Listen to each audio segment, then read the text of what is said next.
Good evening. Y'all hear me? Hear you fine. Great. How's everybody? Oh, we're doing good. Trying to wrap up school for the year. Oh, no. It's not busy at the end of the year, is it? No, no. Why would it be busy at the end of the year? I don't know. Yeah. No. On my way out yesterday of the office,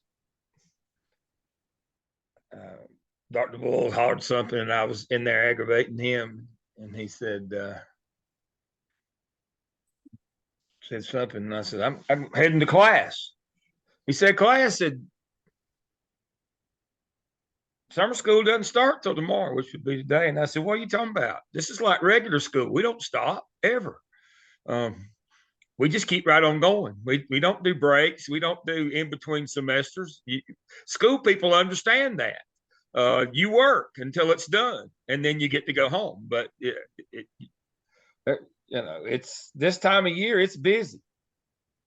But The I only was thing telling changes is you get your discipline problems in about a week. that's about it. You just got to it's daylight to dark every day. That's just the way it goes in the school business. One of my doctoral students, she's principal not too far from here. I'm at the little house tonight in the West, and she's principal in McDowell County, and we did her doctoral study, or she did, on self care, work life balance, that kind of thing. And I told her, I said, I'm too old because there was no such thing as work life balance when I came through school administration. I'm still in the habit, unfortunately, just like, y'all call me, email, write me. I read every word that you put out there. But you call me, give me 4 hours from 12:30 a.m. to 4:30. Other than that, I'm good to go. I mean, I'm still in school mode. I've never got out. You do something for 32 years, it's kind of hard to break that pattern. I've been with Gardner Webb for 14 now, but I still work the same hours because that's what school people do. They're just like you said, Sean, it's fewer discipline problems, but the work doesn't stop when the kids leave, especially not in school administration. Now I was talking to my principal today about budget stuff, and it was we were talking about calling back money and line items and yada yada yada. And next week is the which is our first week without students. Next week is the week we start trying to spend it all, so we don't get it taken So away you from don't us for lose it. next year. Yeah, because Exactly. there is no carryover, and if you didn't use it this year, then they don't think you'll need it next year. Oh, yeah. So Come to me with a zero-based really budget. good reason. Yeah, but All right. hopefully we're going to talk about budgets a little this semester. We'll talk about how to plan that out.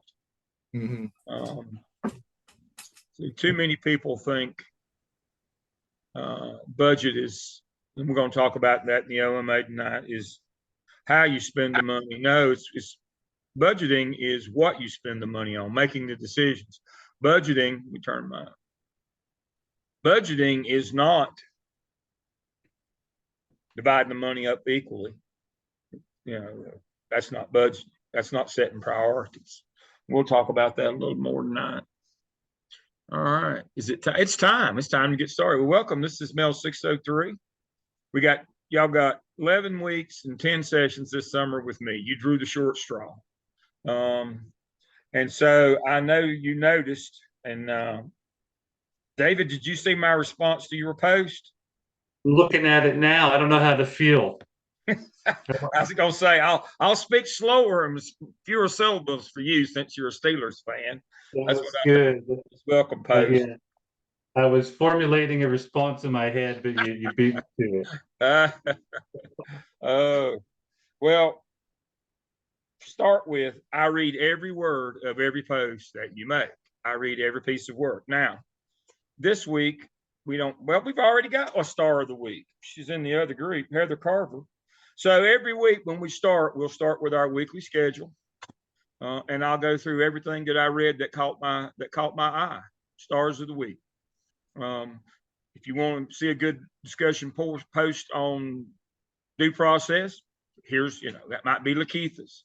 If you want to see a good one on intervention, the school that's using all three levels and has explained it succinctly, it might be David's. And so we have stars of the week on our case studies, our assignments, and our evidence work every week. That's how we start every class. Assessment drives instruction. And so I assess, and if I see that some of you are missing the same things, then I'll cover it again.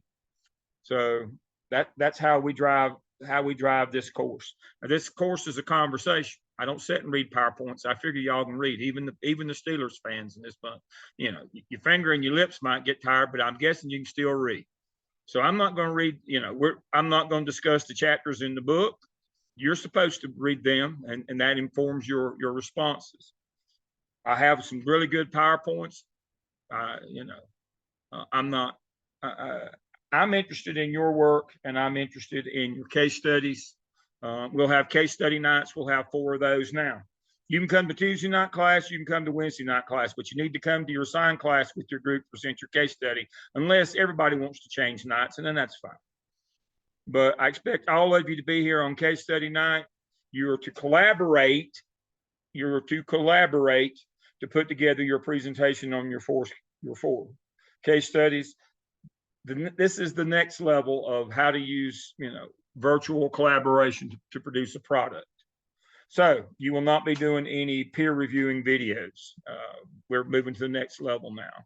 So let me share my screen, and first thing we'll talk about is peer reviewing. Because I put a note in last night's class, but I probably didn't in this night's. Syllabus, other course. So let me add one right quick. I'll add a note right here.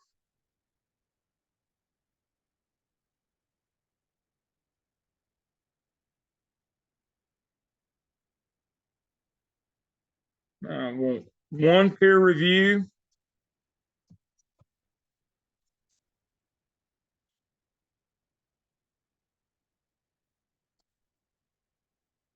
Of tasks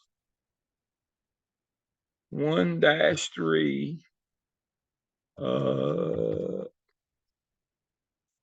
the OMA, and skip. You only do 6.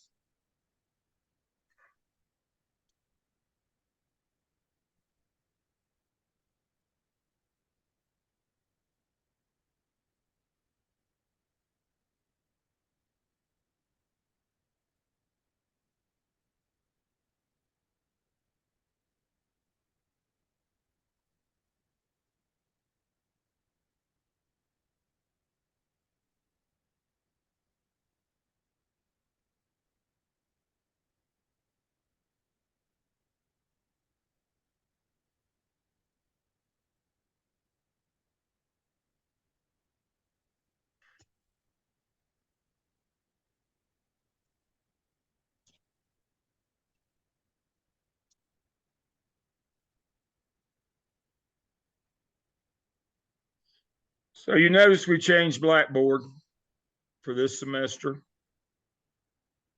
So right there it is, visible students, peer reviewing, one peer review of tasks 1, 2, 3 of somebody in your team. Now don't wait on people.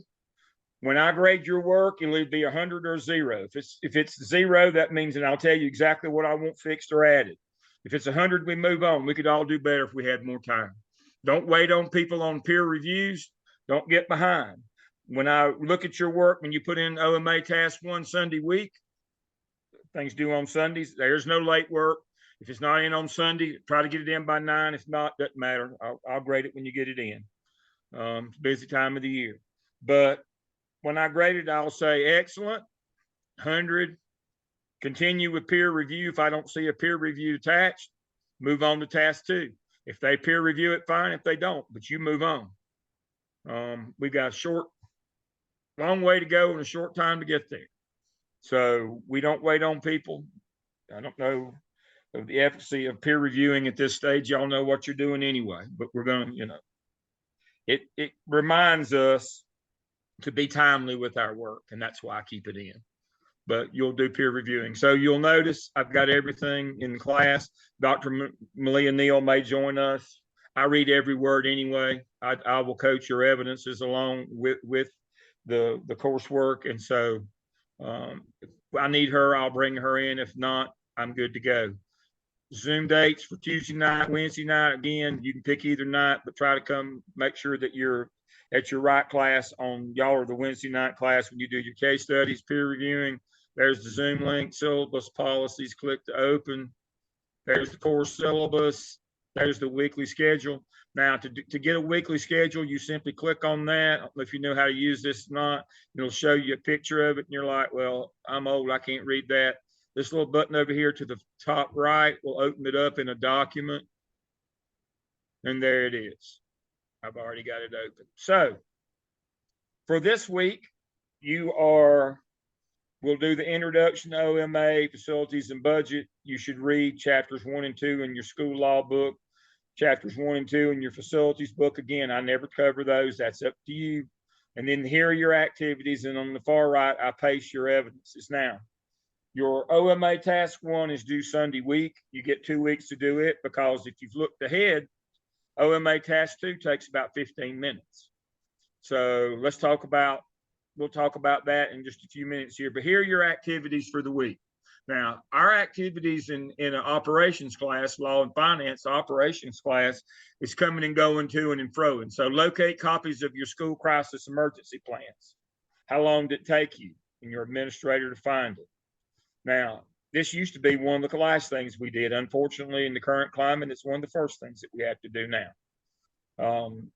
So when Heather put her response is, she said her principal found it immediately, had it on his desk. It was right there.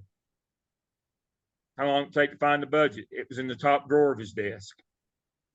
So according to what you read in the book and the associated materials that I have under week 1, is the plan appropriate? Locate a copy of your school budget. Does it contain federal, state, and local funds? All 4 categories. What if anything is missing? Talk to your principal. List the 5 most important steps in the budgeting process, not the accounting process, the budgeting process, which is planning on how you're going to spend your money. And then conduct the facilities walkthrough using your assessment inventory checklist. How well did your school do? All right. Under week 1 resources, under Zoom session 1, you'll have an assessment checklist. This is it right here. You have to assess your school. You look at your traffic control. You know, everybody in the world knows that for some reason their children can't ride the school bus anymore. And so every car has got to come, shows up at your building every day. And everybody knows everybody's in a hurry. So they always try to duck into the bus line and let their kids off. Those kinds of things. Are your cars and your buses separated? Or you have traffic control where people don't let their kids out the back of the car line and walk through the cars? Those kinds of things. You know, I'm not at the big house in Lake Norman tonight, but if I was, I'd think about all them neighbor ladies that I make mad when I tell them, I don't understand why you don't let your kids ride the school bus. How else kids going to learn about sex if you don't let them ride the school bus? I mean, otherwise you got to explain it to them. Boy, that's an awkward conversation. Just let them ride the bus. But nobody does anymore. So traffic has become the biggest problem at schools now in terms of safety. And if you get a kid run over, you used to be principal. I don't care if it's your fault or not. You get a kid killed at your campus, you're out of the business. It won't go well for you. You got to look at surveillance, access control outside, objectives, inside, entrances, doors not propped open, everything working, safety devices, storage, chemicals not on the floor, all these things, visitors, you know, your safety, security, those kinds of things. You've got to do that this week. Now, first pop quiz. All right. I'll start with Olivia. She looks smart. Olivia, how often do you have to do a fire drill in public school? Once a month. Once a month. I told you she looked smart. All right, Lillian, you get the hard question now. How often do you have to do a safety inspection in schools?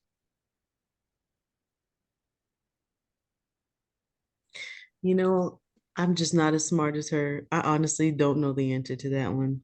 All When you right. mean safety inspection, do you mean like we have them like red hats that come around and they check to make sure all the doors and entries are secured? Is that what you mean? No, I Or mean, the principal, by law, the principal has to do a safety inspection of the building along with fire drills. How often do you have to do that? Everybody knows fire drill once a month. Anybody well, I know mean, how often you have to do the safety inspection? mm-mm. Twice a month. Twice a month. Let's read the law on that one and see how important this is. See, this is what you don't know. This is why you lose your house. My job is to keep you from losing your house. I can't keep you from getting sued. My job is to keep you from losing your house. Where's the Steelers fan? I know you hate the Raiders. What did Al Davis say? What did Al Davis say? David Hoover, what did Al Davis say? Don't know. Just win, baby. Our job is when you get sued is to just win. We're not going to lose our house. Tort liability in North and South Carolina since 1992. What is a tort? That means money. That means you can be sued for your personal property. And our job, my job, is for just win, baby. Don't lose your house. All right, so you're supposed to do this safety checklist. According to state law, this is North and South Carolina. To conduct fire drills, this is 115C 288. Powers and duties of the principals from North Carolina General Statute. 115C is all the education. There's 545. You don't have to memorize them all like I did, but you better know this one, 288. This is the one about keeping your house. To conduct fire drills and inspect for safety hazards, it shall be the duty of the principal to conduct a fire drill during the first week of school, after the opening of school, and therefore thereafter at least one fire drill every month of every building. Paragraph 2, it shall be the duty of each principal to inspect each building in his charge at least twice a month, 2 times a month, every 2 weeks during the regular school setting. Shall include cafeterias, gym, boiler rooms, storage rooms. That's what I was talking about, that boiler room stuff with the chemicals and all that, those storage areas for your chemical, all that stuff. Would you, if your house was in the balance, would you delegate this to a custodian? I wouldn't. I can tell you that right now. You can delegate the activity, but not the responsibility. Who's the law says responsible to do that every 2 weeks? That'd be you, the principal. It shall be the duty of the principal to file 2 copies of a written report once each month during the regular school session with the superintendent. You got to do it in writing. This is your first task. This is the low-hanging fruit, folks. This is the easy stuff. You've got to do this. Let's talk about a tragedy for a minute. My voice even gets quavery. How did the shooter get into Uvalde Elementary School down in Texas? You can unmute yourself. We're having a conversation tonight. Wasn't there like a back door open or something? Yes, it's hot in the kitchen, especially in Texas. Yep. Every cafeteria I ever been to in the spring and the fall of the year when it's hot, what does the cafeteria ladies do? They prop the back door open, set a fan in it, just walked right in. Now, the classroom where he went in and killed every kid in the room, 20-something kids. How'd he get in that room? Door lock was broken. Door lock was broken. Had been on the report for months, years. Nobody bothered to come follow through. He just walked down the hall to found when the door lock broke and walked in and killed every kid in the room. That's real, folks. That's what we're talking about right now. That's can't prop doors. I always get questions about, well, is it a big deal to make teachers wear their IDs? Well, it is if it opens the doors. Because if they're not wearing their IDs, what do they do when they go out of the room? They prop the door open. Well, you got all that security, and then somebody just leave the door open, just walk right in. So a few years back, I was asked to assess a new school that had been built. They said, "You think you know everything? Come and look at this building that we built. Find the flaw in what we've done." It was down in Chatham County, below Siler City Middle School, 2 minutes away from major 421 interstate. I went down there and I looked. I drove in, and I'm telling you, this was before, all the security had been put on the front of the buildings. They had the security to sign in. The place was airtight. And so we had the debrief meeting afterwards, and I said, I don't believe y'all understood the task here.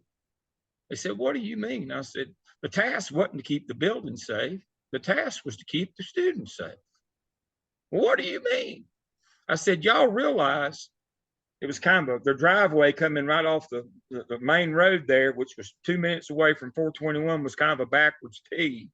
And as you went around the loop, past this Fort Knox of a building, there was the playground.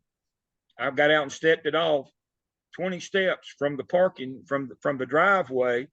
No fence, no barrier, no nothing. And there was 400 kids standing right there. Now, I could have pulled through, being on the left-hand side of my vehicle, could have taken my AR, shot through the passenger window, would have caught all my brass in the back seat.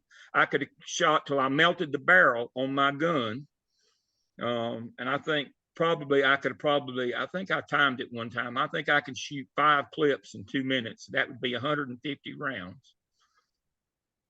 And I wouldn't lose not one piece of brass. And I could be out of there and on the interstate to any part of the world in 2 minutes. And I said, why did you go to all this trouble to make this building so safe and secure, but you have no security? You could walk right up. I could have grabbed a kid. I could shoot as many until I got tired of shooting. And if I wanted to get away, I could shoot 150 and then get away.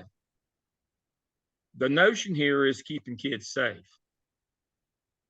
And so we have to look at everything in and around our buildings. Teachers are the world's worst, prop doors. And so what we learned from Uvalde is don't prop doors, make sure they're not, chained or dogged down or any of that. But also just writing down on a piece of paper that something's broke at your school and not following up on it, that's not a good thing because you've documented, your negligence. We're going to work off a number of standards this summer. First one being negligence. Again, we're trying not to lose our house. There's 3 standards of negligence: misfeasance, malfeasance, nonfeasance. Misfeasance is you did the wrong thing. You didn't mean to, but you did the wrong thing. Nonfeasance is you had a duty to act and didn't. And then malfeasance, you did the wrong thing. You intentionally did the wrong thing. And you could go to court on any of those 3. So understanding that that's the first standard. Now, how we treat kids, the standard there is arbitrary and capricious. All right, so what's an example of arbitrary and capricious? There's Whitney, she's with us tonight. So me and Roger, Dr. Roger, we're out back behind the gym smoking. And Whitney, she's the assistant principal, and she catches us. And she tells Roger, Dr. Roger, you going back to class. And she just turns around and just shoots me, graveyard dead right there. That's an example of arbitrary and capricious, both standards of law that she has violated. What's the arbitrary piece? She punished me and not Roger. What's the capricious part? I didn't read the code of conduct in her school district, but I'm pretty sure it didn't say that you could shoot me for smoking. That seems a little excessive punishment. So we work off of the state manual that says these are the things that cannot happen in schools that we fund. The state does not set the punishment. That is done by the local, called code of conduct. The local board adopts the punishment that goes along with those infractions. But everything that we work off of is arbitrary and capricious. Those are our legal standards. Arbitrary, we don't do the same for everybody, and capricious, we give too much punishment. The third standard that we work off of legally is due process. Since 1969, schools have due process. Too late for me, unfortunately, in elementary school. When I was in elementary school, they just jerk you up and beat the tar out of you routinely. If you didn't do that, you probably deserved it anyway. Due process, there's 2 functions of that, substantive and procedural. Substantive due process is what are you supposed to do? Witness statements, kid gets to explain what he did or didn't do, all those things. We'll talk about that on the discipline module. The procedure is, did you follow that?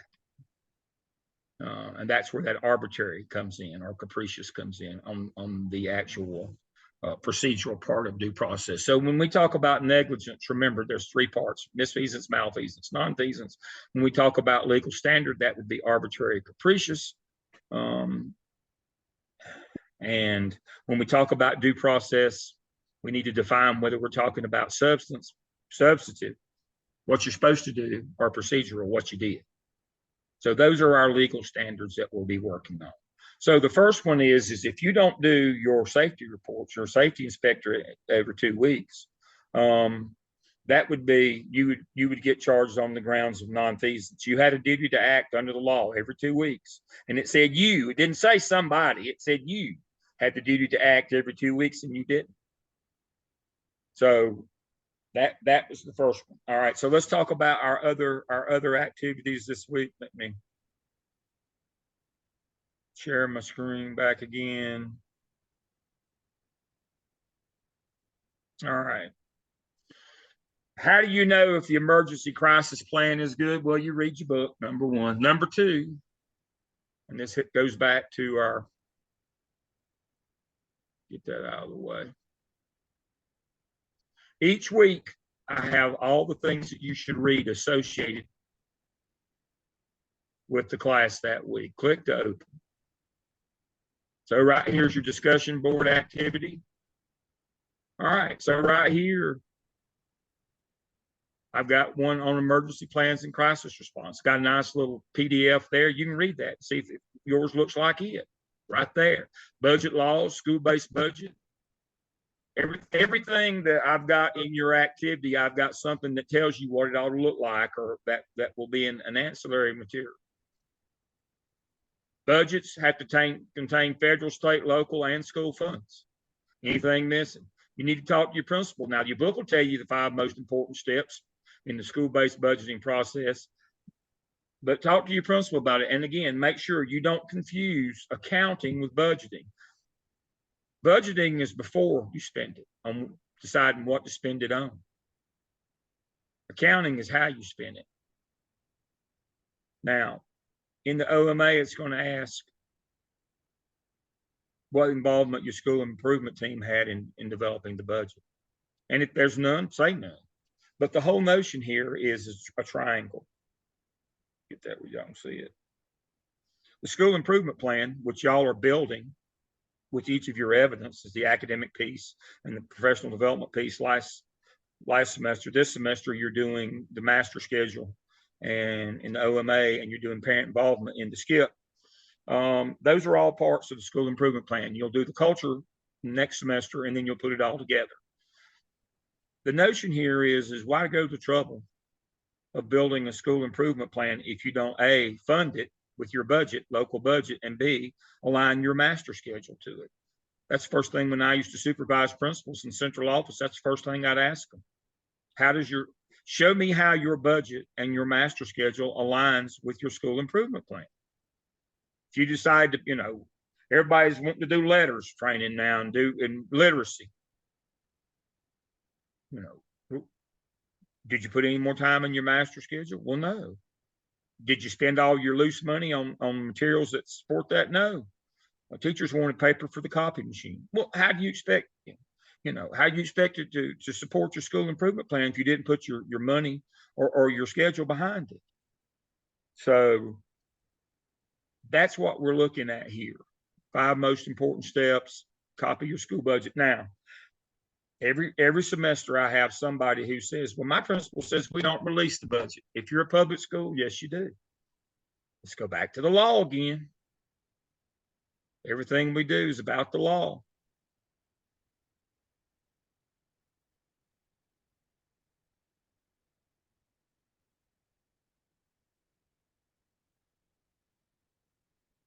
(115C) 288H. What does it say? To make available school budget and school improvement plans. The principal shall maintain a copy of the school's current budget and school improvement plan, including any amendments to the plans, and shall allow parents of children in the school and other interested parties to review and obtain such documents. That would be you, other interested parties. Right there they are. That's the law. Those things have to be available to you. You know, and parents should come in and say, all right, how you going to spend your money? Now, if Dr. Griffin Jordan, she's principal in Durham, she works with me sometimes. One of the things that she would tell you is it really helps with teachers when you have the power of the school improvement team saying this is how we all spend our money, because they all want to spend on them, you know, and everybody thinks their department's most important. It really helps, and also it's a collaborative effort. Parents know what you're doing, students know, teachers know what you're doing with your money. And you've got this document that you built that says these are the things that we need to work on in our school, called the school improvement plan. That's where we need to be spending our money. That's the notion here, and our master schedule should be supporting that as well. All right, I'll share my screen again. Let's go back through our document here. So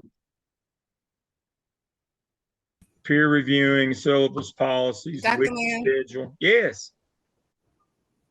I have a question. Are charter schools under the same law that they have to share the information as public schools? On the budget, yes, but they think they're not.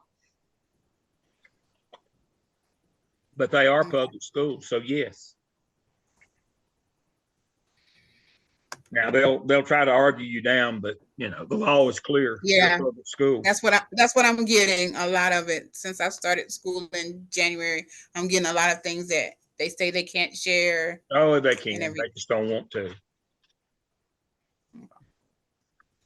They just don't want to. But they're a public school. They have to provide those things because the tax dollars go to support them. Okay. So, but you know, that's one of those micro political things that you're going to learn next semester. You know, so is it really worth the pain of going through?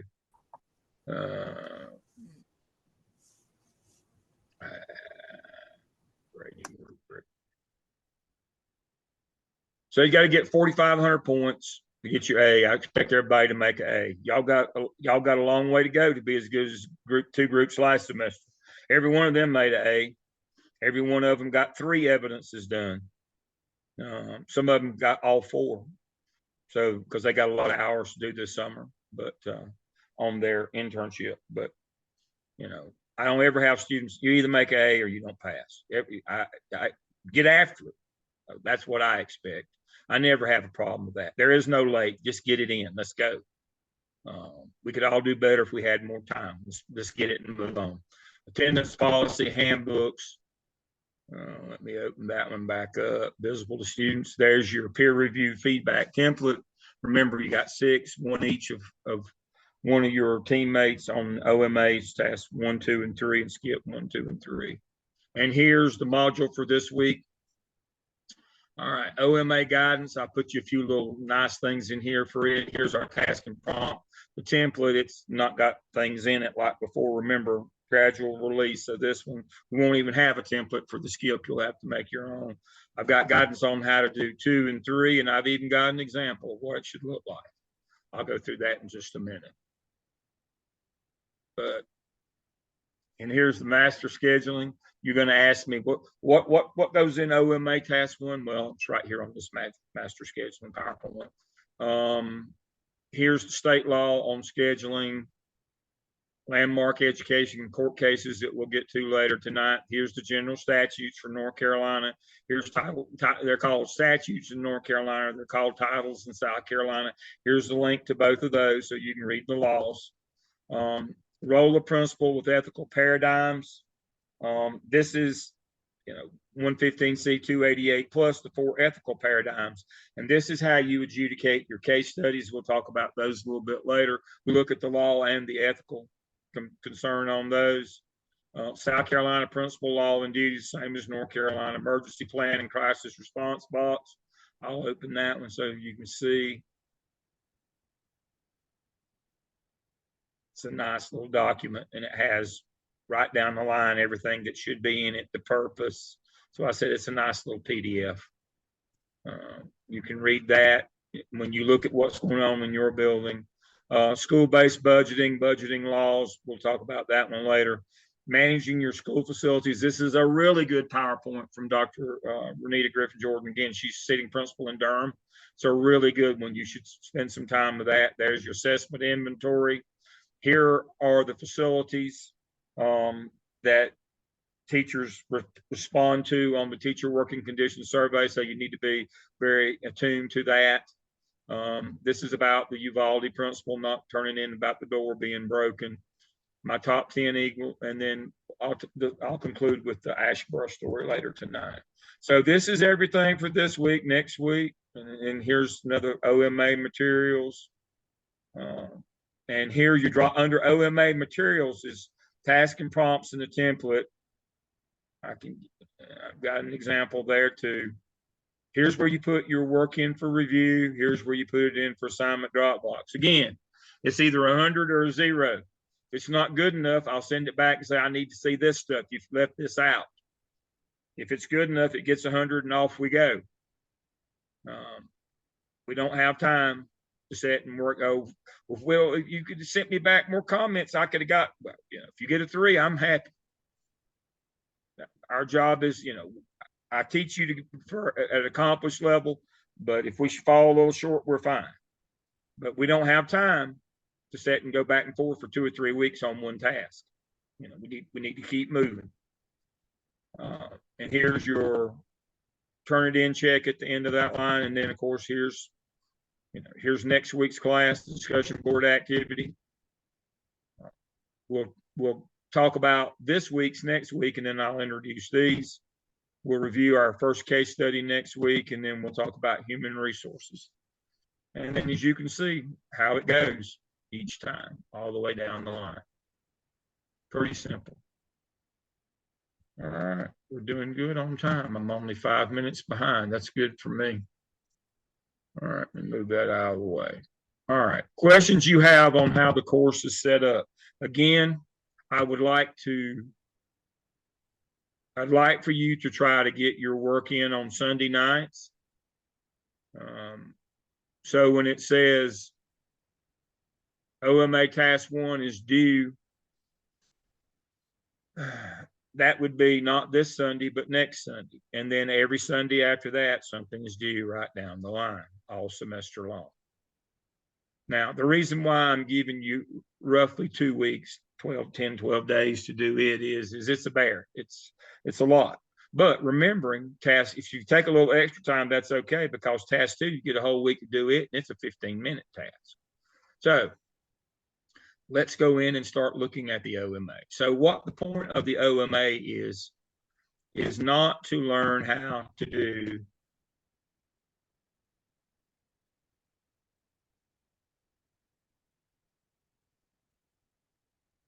not to learn how to build a master schedule, duty roster, and supervision schedule.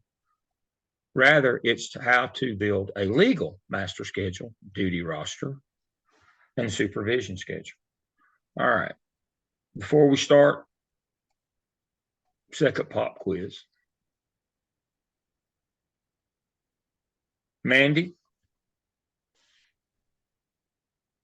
what's the difference between a duty roster and a supervision schedule?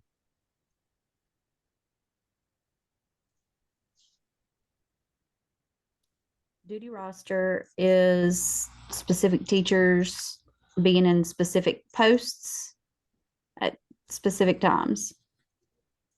Duty. Carb duty, bus duty, hall duty, bathroom duty, cafeteria duty. For the purpose of adequate supervision. Excellent. For the purpose of adequate supervision. What is adequate supervision? 1 to 45. You don't want to lose your house. 1 to 45. You got 450 kids in the cafeteria at lunch. How many teachers need to be in there?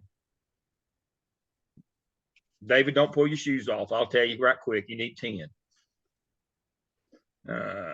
He had his calculator out on his phone. You need 10. Got 450, 45 to 1. That's the standard when you go to court. Lillian, you had a question? Yes, and not to go back, but well, actually, I do need to go back with the budget for our discussion post. They're changing the way the budget is being done for next year, but my principal has already done it. So she wanted to know if I needed the budget No, for this year, the I'm budget for the mostly upcoming interested in year. the process. Okay. So I don't need to know the dollars. And that's what you can tell them is when you get the budget, there's two things when you look at a budget. Does it have all four of the categories, federal, state, local, school money on it? And how was it developed? Was it a collaborative effort, or did the principal just said, because I said so, which is never smart. Never. You're out there on that limb by yourself, and there's always somebody trying to saw it off behind you when you're out there by yourself. Some parent, your mama's in the building all the time. You can't cuss the cat for them. Every time you turn around, they're there. Want to know in your business all the time. Want to know why you didn't spend it on their child in their room. We wanted an ice cream party. Well, what do they do at Jones Sausage? They make sausage. What do we do in school? We teach kids. All of our money, effort, and energy as school administrators is to teach kids to make a good number go up or a bad number go down. We got to put our money behind that. Make a good number go up, academic or bad number, disciplinary incidents, crimes and violence, suspensions. We got to make them go down and achievement go up. That's our job, not to have ice cream parties. But you'd be surprised, the damn fool things that mamas want you to spend their money on, or teachers always in a copy machine. If some teachers, if it was up to them, we'd have the truck from Staples delivering a truckload of paper every day. No, and when you need the power of that school improvement team and that school improvement plan behind you. That's what we're looking for. How was the budget developed? Is there a process? I don't care what the process is, but is there one? Eeny, meeny, miny, mo is not a process. That's hope. That's not a plan. We're planning for success. That's our job, school administrators, is to plan for success. Give ourselves the best opportunity, the highest probability. Probability is the basis of all inferential statistics. That's my real job. Is I am a methodologist for the university. There's only about 4 of us, unfortunately. We've got to get some younger people that know methodology. But I do quantitative statistics. Inferential statistics work on the basis of probability. It's real simple. Just because it's possible doesn't mean it's probable. We try to give ourselves the best chance to be successful as school administrators. That's what we're talking about here. All right, but I digress. All right, so Mandy's exactly right. Where is she? She's moved on the screen over here. She's up top right now. Mandy's right. Duty, bus duty, car duty, cafeteria duty. 1 to 45, making sure that we've got adequate supervision so we don't lose our house when we go to court. What is a supervision schedule?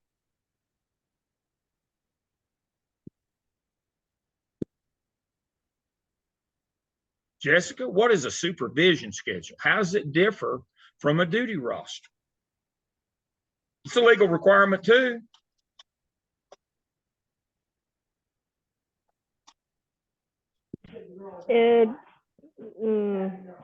Same thing, but after school, right? Yes, absolutely. Same thing, but after school. Yes, it's after school. Just after school. Step club, beta club, ball game, adequate supervision for those. You're responsible for that campus 24 hours a day, 7 days a week. So, I was principal on the east side in Charlotte. Not an easy place to be in a junior high back in the day. That's a long time ago. During Christmas. No, it was during Thanksgiving. Somebody stole a car, brought it on campus, pulled it up under the breezeway between the gym and the auxiliary gym. You could drive under it, pulled it under, set it on fire, and burn a part of our building. Did I have to report that? School wasn't in session. Student didn't do it. You're responsible for what goes on your campus 24 hours a day, 7 days a week. You're responsible for kids portal to portal. That means from the time they leave their house, get to the bus stop, at the bus stop, on the bus, at school, back on the bus, back at the bus stop, back home. Now, if they leave the bus stop and don't go straight home, go over to the malt shop to have a milkshake with Jughead and Archie, you're not responsible for them at the malt shop, but you're responsible portal to portal. You're responsible for your building 24 hours a day, 7 days a week. So you must have a supervision schedule. If you've got activities going on, what's the standard there again? 1 to 45. That's the standard there again. So how smart is it as a school principal just to put a sign-up sheet in the teacher's lounge and say, who wants to sign up to supervise the ball game this afternoon? What if nobody signs up? What are you going to do now, hero? When you go to court, when the judge asks you why you didn't have adequate supervision, your response is going to be, well, nobody signed up. That didn't abrogate your responsibility. That would be nonfeasance. You had a duty to act and didn't. What does all teacher contracts say? And any other duties assigned by the principal? We've got to do a legal master schedule, a legal duty roster, and a legal supervision schedule. Those are the 3 things that we have to do to operate a school, to make sure that every kid is supervised by an adult in every class. You can't take teachers and put them on planning and just leave the kids out to roam the hall and go to the bathroom. Every kid's got to be with an adult every hour in your master schedule, and we got to have supervision on areas where we're going to have a large number of kids, adequate supervision during school and after school. It's real simple. This is the low-hanging fruit. This is the easy stuff. Keep your building clean and maintained, and make sure your kids are supervised. Easy, easy, easy. Make sure you're spending your money on school and not on ice cream parties and paper. Pretty simple stuff. This gives us the highest probability of success. We talked about, doing your data dives last semester, knowing what you need to work on, how to, get the staff from where they are to where you need them to be. This semester, this is an operations course. This is what we used to call having school back in the old days. This is how to have school so that you don't lose your house. All right, so that's the notion of what we're going to do. We're going to build a master schedule. That's the first thing we're going to do. That's OMA task 1. So let's look at OMA task 1.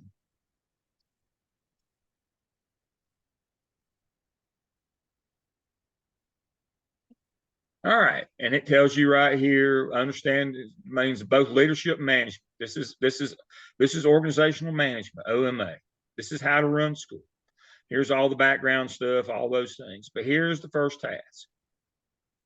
Research and develop analysis of school context for internal and external, which compares your school to district, state, and federal levels to include demographics regarding students and staff and places in the context, state, and national context. All right, contextual analysis demonstrates an understanding of district, state, and federal law, policy, mandates that regulate structures, rules, procedures in place for students and staff. This analysis includes a critique of current structures in terms of equitability and transparency. You got to do all of your federal programs. You got to do an audit of them, what you got, what they're supposed to do. What are your federal programs? That would be EC 504, second language, ESL, AG, Title I, and CTE. That would be your 6. You got to do an audit. Which of those do you have, and what are they supposed to do? And then finally, you got to describe your school's budgeting process. No, I don't want to see a spreadsheet. I want to see the budgeting process. How did you develop that spreadsheet? And the school improvement team, their involvement in that. If they're not involved, what's the chances that that budget's going to support the school improvement plan? That would be none. All right, so how do you start this? This looks difficult. It's really not. So how do you start that? I've got a handy dandy PowerPoint for you here that I make when I go out and work in central offices with principals and assistant principals. This was one I did in Thomasville a few years back, where I was training their principals on how to build a master schedule. They got in some legal trouble. So I was, it must have been desperate. They called me, but off I went to Thomasville. The path to school improvement, the school improvement plan at the top of the triangle, supported by the 2 pillars of the master schedule and the school budget. All right. Here's what you're going to need to do your master schedule right down the line here. Start with that first bullet. You'll need your report card. South Carolina State report card or North Carolina, because it's got all that stuff in context. It's got your attendance, it's got your academic achievement. I want to see that. It's got your teacher quality, and it compares it to your district and to your state. I need everything that's on that report card. EVOS school report. We need that because we need to know who ought to be teaching what. You know, somewhere in your building, whether the principal admitted or not, there's a whiteboard that's gridded off. And they put yellow stickies with teachers' names on it. They won't tell you they're smart enough to develop it, you know, a virtual schedule in PowerSchool. They're not. They've got a board somewhere with stickies on it. Trust me. The question is whose name goes on that sticky and what spot? EVOS is what tells us. Dr. Hamilton went to great depth last semester to explain how that works. Again, we want to give ourselves the highest probability of success. We have the teachers who get the best scores with the kind of kids that teaching the kind of kids that they get the best scores with. So we need that. We need a school improvement plan. We need to know what we got to be working on. Last year's master schedule, last year's duty roster, last year's supervision schedule, copy of the teacher working conditions survey, and the latest accreditation report. Now, that latest accreditation report, we only need a brief piece out of it, and you may already have this. So let me stop my share, and we'll talk about that in a minute. Whether it's Advanced Ed, Cognia, SACS, or whatever, whoever your accrediting agency is, I don't need to know about the accrediting. I don't want to know all that. But the first section in any accreditation report sets the external context of your school and its community. Things like average income, average education of your parents, those kinds of things. When you wrote your school profile for the AppSell or AppTel, you probably put a lot of that. Just make sure you got those two things in your school profile for your external. Average income, average education in your community, because that matters when you're doing a master schedule. All right, so that's the stuff you need for task 1. Now, task 2, you simply copy and paste the AppTel, the second of the evidences that you did, task 1, 2, and 3, including the graphic organizer of your professional growth plan. That is task 2. Now, take all the labels from the AppTel and prompts off of it and put them in these sections. So I've got you a handy dandy document. Let's see if I've got it pulled up. I don't, but that's okay. I'll pull it up. That was nice. All right. Thank you. Right here under OMA guidance, task 2 guidance, open this document and it tells you right here how to do it. This is a 15-minute deal, 15 minutes. These will be your headings in task 2, and right here's what goes there. Right down the line, there's will be your headings. You just copy and paste those sections right under there, and OMA task 2 is done. That's it. That's all you have to do. And then I've got one for task 3 where you go in and look at that. But here's the one for task 2. Easy peasy.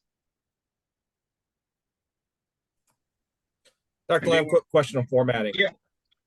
On the are we putting in the like the task descriptions and those kind of headers like we were doing with For AppSell and OMA, AppTel? yes, for OMA. For the book, yeah, the OMA check. Thank you, sir. Yep. Just make sure you don't have any from the AppTel because it confuses your person. All right, task 3. Task 3 is even easier. So task 2, we don't even have to read the directions. Here are the bullets, your section headings. Just include your task and your prompt, includes your task 1 right here, task description for task 2, your prompt. Here's the headings for your prompt. Stick those pieces from your AppTel directly in there. You're good to go. Task 3, you'll develop an analysis of the existing school schedule. And you'll look at, here's your headings. You'll look at these things in your existing schedule. It's already been built for you. All you got to do is look at it and answer these questions. How hard can that be? And then 2, you'll develop your own, either amending that one. You could build a whole new one, or if you're like in a high school, you can look at a part of the schedule like from your department and do that. But we want you, from what you've learned, how could you make the schedule better? That's the whole notion here. How could you make it better? Right here it is. And here's the guidance on that one. This is the narrative.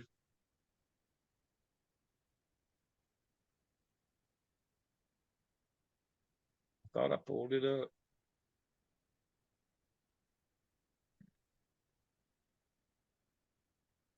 Right there it is. You'll be looking at the master scheduling process, not just the master schedule, to assess the strengths and weaknesses of the process.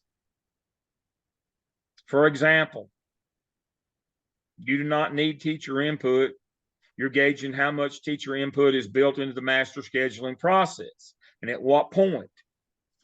You look at the process. Now, what is the process for building a master schedule? You say, well, I don't know what the process is. I do. Here it is. Right there it is. 1, 2, 3, 4, 5.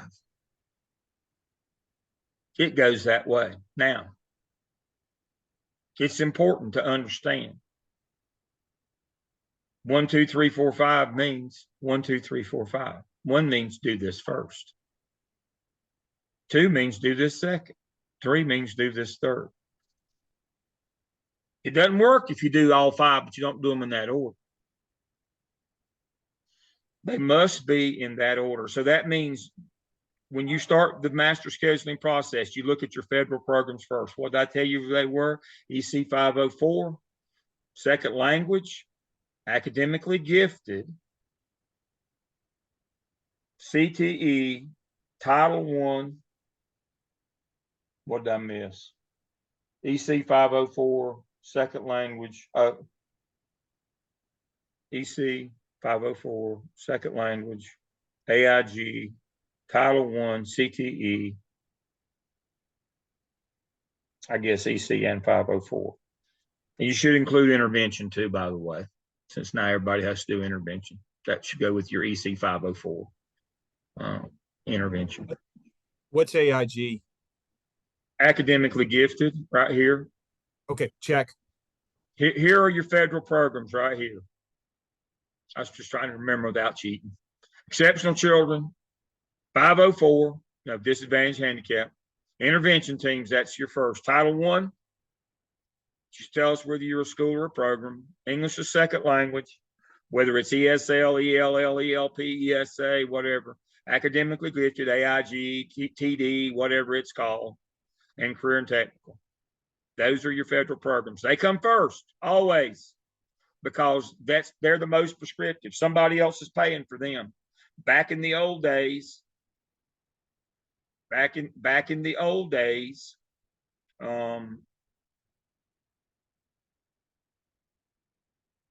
ride a horse and buggy to school, but close.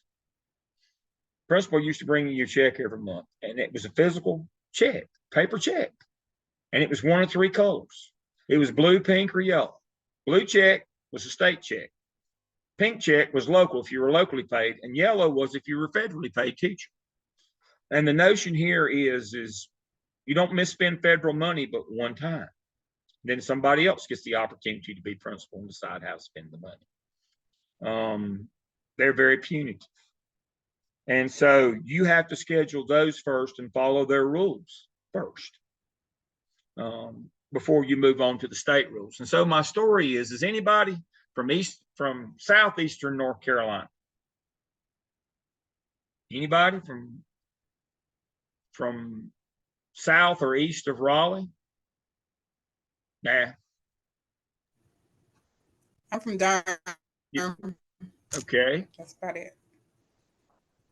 I'm All in right. Greens. Okay. So when you go around the curve at Raleigh, I call going around the curve, go around the belt line, 40 travels from west to east in North Carolina until it gets to Raleigh, and then it turns directly south and heads to Wilmington. About halfway between Raleigh and Wilmington, you come across Newton Grove 42, and you can cut across east out in the middle of nowhere and head toward Surfside, or what else is over there? Topsail. You head toward Surfside or Topsail over on the coast. Now, when you leave the interstate, it's like leaving civilization. My GPS just sits and spins. Last time I went out there, I had to go up a man's driveway and through his carport to get to the school. It was so far out in the woods. You needed a helicopter to find it. Now, that's relevant to the story. In that when I got there to visit my intern and see the principal, I had to wait an hour because they were having a surprise Title I audit when I got there. Man, I was kind of mad having to wait an hour. I was more than mad when I had to go back 2 weeks later and meet the new principal. That was his last day because he forgot the rationale. He thought teacher input came before federal law, number one. He did number 5 first. So what happened was he was a Title I program. What's the difference between a Title I school and a Title I program? Anybody know? Third pop quiz. What's the difference between a Title I school and a Title I program? Title I school is 80% or more free and reduced lunch, and everybody in the building can be in any class, and you can spend the Title I federal money on any kid, any teacher, and every teacher is a Title I teacher. If you're a Title I program, which is only 50% or more free and reduced lunch, only kids that are Title I can be in a Title I teacher's class, and you can only spend the money on Title I money on Title I kids and teachers. So this third grade teachers were whining, as they tend to do, and complaining. It wasn't fair, acting like 12-year-olds. You understand fair is an early adolescent concept. It has no basis in law. For adults, fair is where you go in the fall of the year, get a corn dog and ride the Ferris wheel. There is no fair. But it wasn't fair that they had 30 kids in their class and she only had 10 in theirs. So they convinced the principal to take and give her 30, and they only had 20. And boy, they were happy. Except that teacher just picked up her cell phone. Most everybody's got one. Even I got one. I got a good one. And called Raleigh and said, I've got 20 kids in my room that are not Title I. They were there the next morning. He was gone later that day. You don't misspend federal money but one time. And they make you pay it back too, with interest and penalty. You better schedule them first. You better know what they're supposed to get. And you better make sure that that's primary in your schedule, is that you're making sure that all your federal programs get exactly to the letter of the law what they're supposed to have. If not, you won't have to worry about doing the schedule next year. It'll be somebody else's job. So the scheduling process is, when we started writing names on stickies, did we start with the federal programs? The most restrictive is EC. You better start with that. I kind of got them listed in order of importance here, so we'll go back to that again of the federal programs. You better do your EC 504 and intervention first, then Title I, then your English as a second language, then your gifted, and then your CTE. You better do it in that order too. That's most restrictive to least restrictive, by the way. You say, well, career and technical seems like it would be more restricted than AIG. No, anywhere where you got a kid that's got a PEP and IAP or whatever, that's more restrictive than CTE. They have a plan, but it's not as restrictive as AG plans are. And since most AG is just consultative, they aren't pulled out. That's the one that always gets you. So that's the rationale right there. Number one, federal laws program. This is the scheduling process. Rationale number two, state law. Class size limits, highly qualified teacher, teacher licensure, days, hours, minutes of instruction, planning time, duty-free time, teacher work days. You said, but I don't know any of that stuff. Well, I've got a document under this week's module that has all this stuff right there in it. All you got to do is read it. Let's see if I have pulled it up.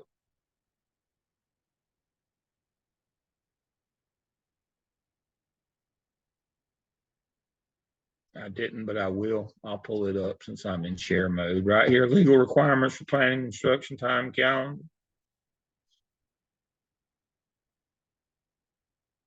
And there it is. I've made you one handy dandy little document, making sure that you do all those things. Now, third,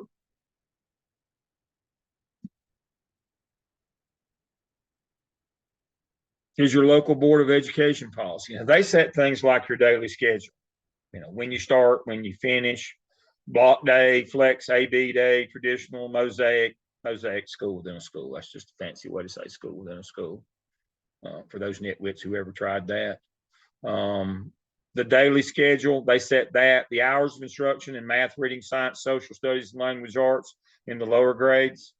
Now, the state sets the hours of instruction in high school for Carnegie units for graduation, but in elementary school and middle school, it's set by the local Board of Education. And then any special programs you're required to do, like Words Their Way, Character Ed, Avid, Leader in Me, PBIS, Read to Achieve, Reading 3D, any of that kind of stuff. Clubs and organizations and local assessment. These are the things that the local Board of Education does. So I was at Hickory Grove. Anybody know where Hickory Grove is? I was at Hickory Grove Elementary School on the east side of Mecklenburg County, going out of Charlotte. I went by to see my good friend Aquanetta, who was principal there. I also had some interns there. When I got there, it was June 11th, Monday, June 11th. I was on my way to teach class that evening in Fayetteville, at Fayetteville Christian School. So I stopped by. I'm out on the road. I just wander mostly. So I stopped by to see Aquanetta. And I went in, and it was just like they were just panicked. They were just frenetic. This was Monday, June the 11th of that year. And I said, what in the world is going on?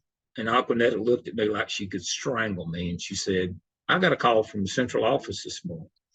The board has decided that we're going to add an additional 30 minutes to reading instruction in elementary schools this year because of 3D reading. This back when it was first being implemented.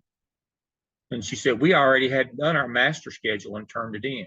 We've got to have the new one in by Friday. We got to reform all classes. We got all of our specials, your PE, your art, your music, and you're doing, a lot of those are itinerant. She said, it took us a month to build it. We've got 4 days. It's due on Friday.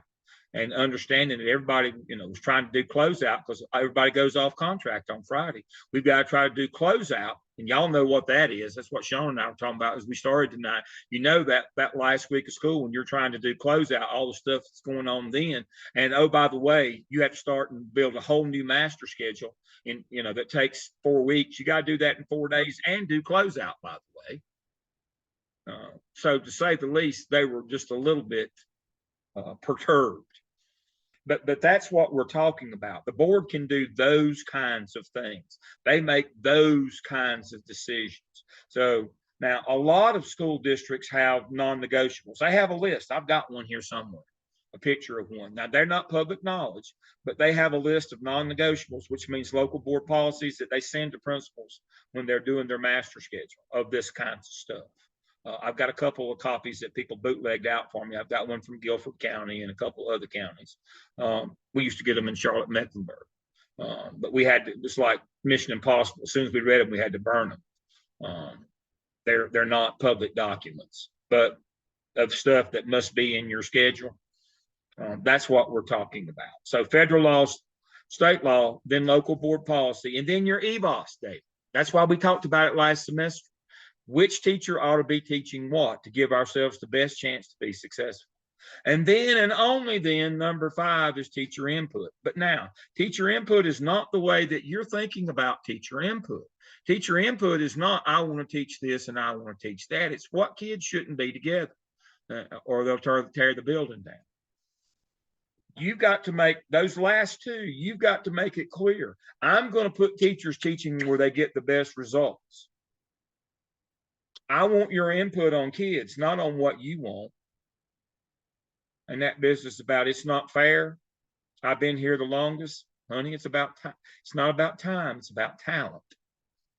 So I inherited a football coach who somebody at one point had accused of being a teacher, but I don't think it was the truth. I think he was innocent of that charge.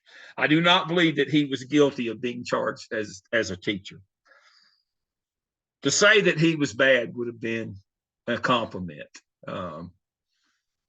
Now, I make that statement not based on my opinion, but on data. You know, I tell my doctoral students all the time, no data, no dissertation. It's just a book report. It's just your opinion, and everybody's got one. So here was the data that, you know, when you become principal of a school, and I was a number of times, the first day that you're there, or maybe the day, you know, first day or two that you're there, you'll get a call from somebody in the central office. You never know who it's going to be. It could be the assistant superintendent.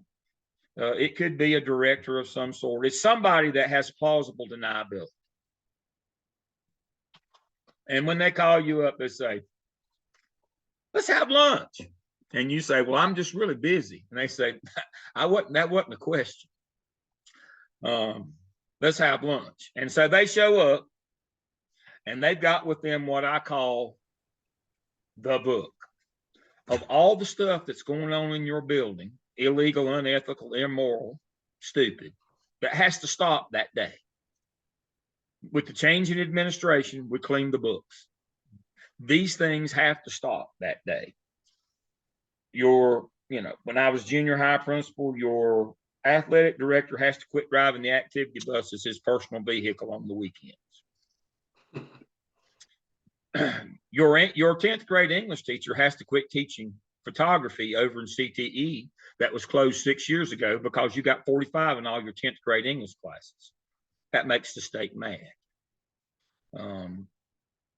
You've got to take the checkbook away from your booster club because they went over to Bocox Stroud and spent $60,000 that you don't have on new uniforms. That's the kind of stuff that you get when they come out and visit with you. And so I got one when they came out and visited with me. I've had all of those. Plus, you know that we offer the AP exam and for all your AP classes, and we offer we want to offer the AP diploma in this district. So to that end, we pay for every child in your high school to take the AP exam for each AP course. And to get credit at a state university, you have to make 3 out of 5. Now, most of the top flight privates, you have to make a 5 out of 5 to get credit, like at Ivy League or at Wake Forest or Duke, Davidson. But state colleges will give you, if you make 3 out of 5. And they said, we want to share this data with you about your European AP teacher and football coach. He's had 8 groups come through of roughly 25 students. That'd be 200. How many of those do you think have passed the AP exam that we pay him for in the district, by the way? That'd be 0. Not a one. So I go hot footing it down there the first week to watch him teach. He's late, unprepared, can't teach a lick. It's an old bad joke. I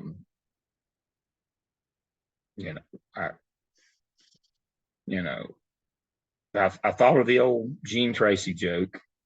It's an ugly joke, but that's the first thing I thought of. And couldn't teach it all, and didn't even teach the content. He just taught the Catholic Church, kind of like the U.S. history guy that I had that taught the whole year on the Civil War for 2 questions on the in the course U.S. history exam. But this guy didn't even teach any content. At least there's 2 questions on the U.S. history exam. There's none on he finished with the Magna Carta in 1066, and European AP doesn't start till 1315 in terms of the timeline. So never had a kid 200. We were 0 for 200. 0 for. And so I called in this new teacher, and told her, you'll be teaching European come Christmas when we change semesters. And she said to me, but I've only been here. I'm new. It ain't about time. It's about talent. And I said, if you get one to pass, you're 100% better than him. You can't be any worse. He's owed forever. Again, those are the kinds of things, the district was paying. They wasn't having any of that. Let me tell you, they were not having. That's where number 4 comes in. You look at those EVOS scores. You look at those EOG scores. You look at those EOC scores. You look at those AP scores in high school. Now, we want you to grow them all into great teachers. But right now, we're going to go with the best ones that we got. We're going to give ourselves the best chance of success. So that's how you build a master schedule. It's all based on probabilities, folks, giving ourselves the best chance. And the probability that we won't end up in court and lose our house because we misspent federal money. We make sure we take care of the feds first, and then the state, then the local school board, and then we look after ourselves by making sure our best teachers are with the kids that need to be, get the best scores with them. And then we'll talk to the teachers about, Sean and David don't need to be in the same room together. That kind of stuff. That's teacher input, not I want to teach this. I want my hair to grow back. Even at my age, I get up every morning and run to the mirror to see if my hair grew back. It's like, dang, every day. I want a lot of things, but it's not about what you want. We got to give ourselves the best chance of success, because our only role as a school administrator is to make a good number go up or a bad number go down, period. And if we don't do that, they'll get somebody else. They will get somebody else.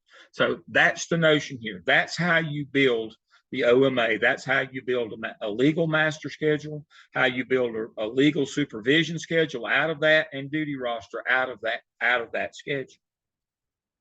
That's how you go about doing that. So those are the 4 tasks of the OMA. That first one is a booger.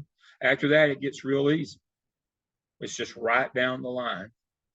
You'll turn it in on Sunday night week. I'll say excellent. Continue with peer review. That means and go on to task 2.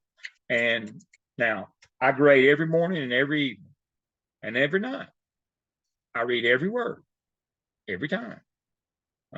You will not wait. Now, sometimes because of the time, it might be up to 18 hours before you hear from me. Normally it'll be within 12.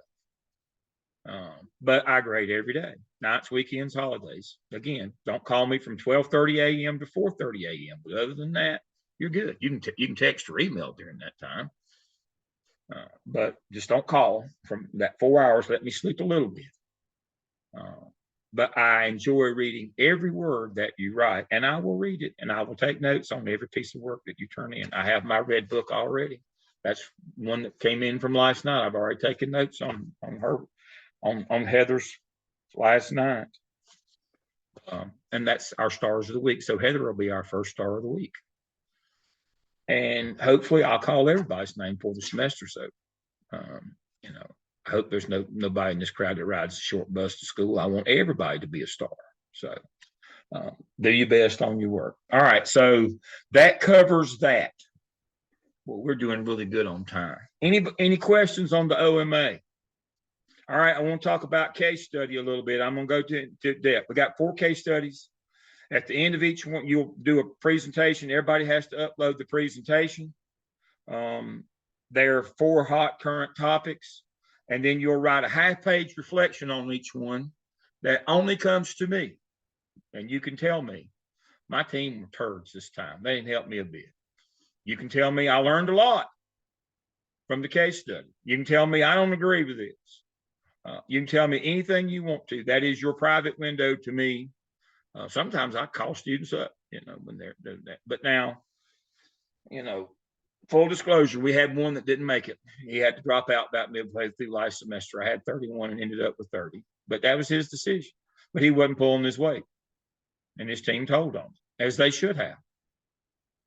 He did not pull his weight on his task. And so make sure that you're pulling your weight. But if if your team's working good, I want to hear that. If it's not working good, I want to hear that too. But you get an opportunity for high. Now, you might not even mention your team. You just might talk about the things that you took away from the case. But I want a PowerPoint. Don't use Prezi. Don't use Canva.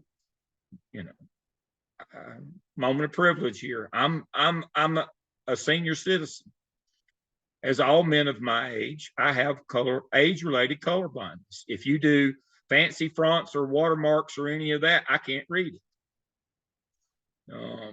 I'm not interested in that kind of stuff. Now, when we talk about task stream competency folio in a few minutes, I love pictures in that, but not on your PowerPoints.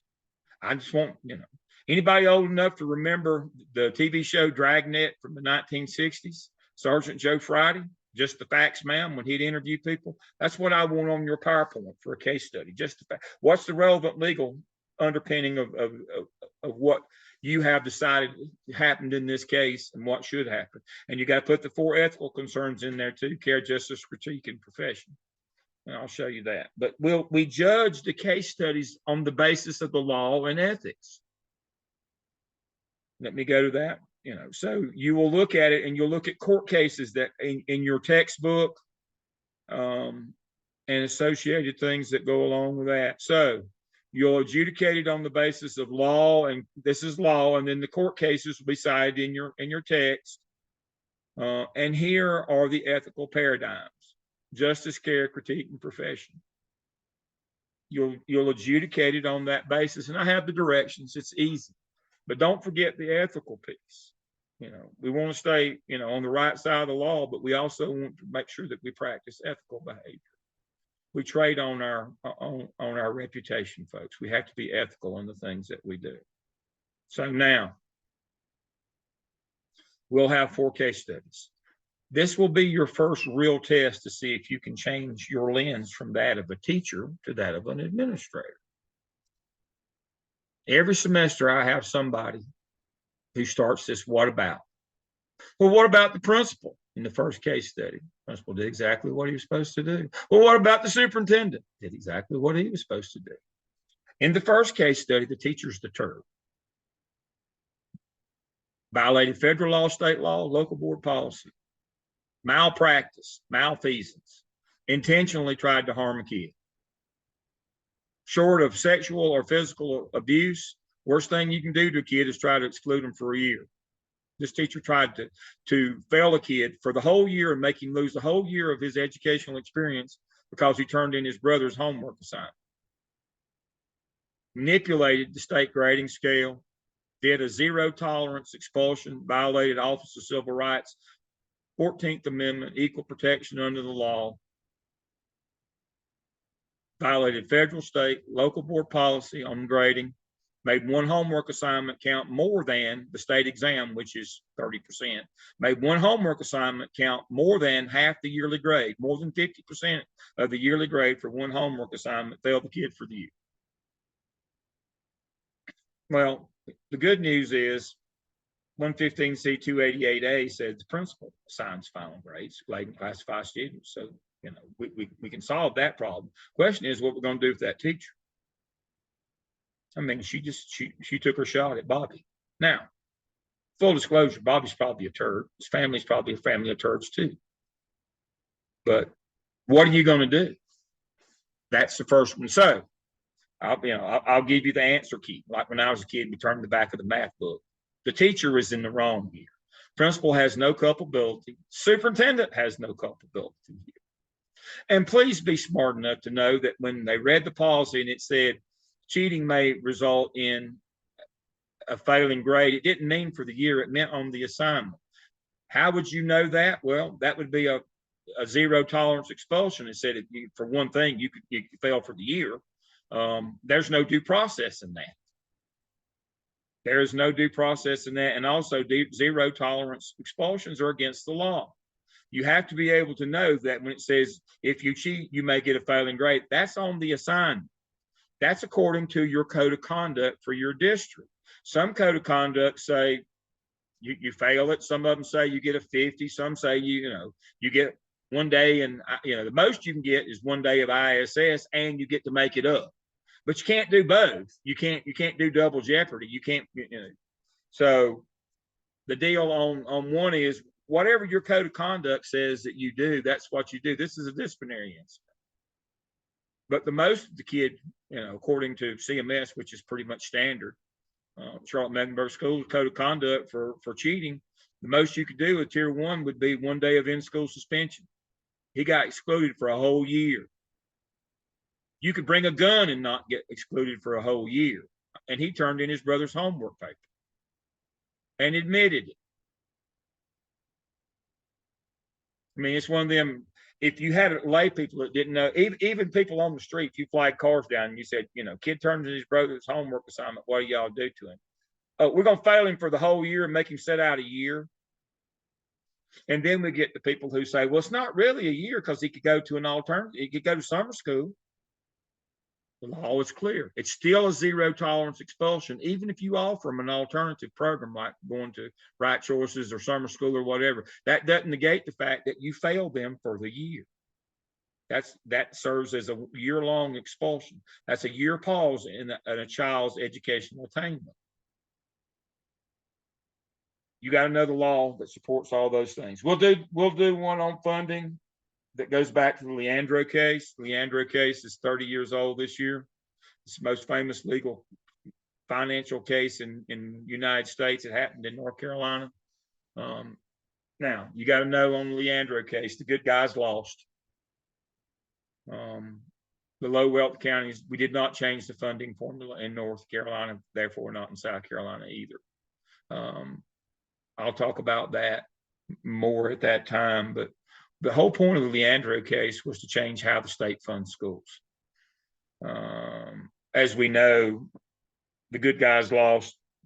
Full disclosure, I was on that legal team. I'm not bitter at all 30 years later. And so the good guys lost, and we still send out the money per pupil. The same for rich counties as poor counties. So tonight I'm at the little house in the poor county. They get $8,000 here. When I go home in a couple of days to the big house in Mecklenburg County, the wealthiest county, they get $8,000 there too. The difference is in Mecklenburg County, they put an additional $6,000 per pupil with it for 14. I'm here in Rutherford County tonight. They just put a hell and Howard backslap with their 8,000 a year because that's all they got. There is nothing. So in Rutherford County, they spend $8,000 to educate a kid. In Mecklenburg County, they spend 14. How's that equal? The ruling in the Leandro case was as long as they're equal to start with, that's all we have to be concerned about. And you can't manipulate that locally either. To send some schools more of the other, money has to follow the kid. We talked about charter schools briefly before.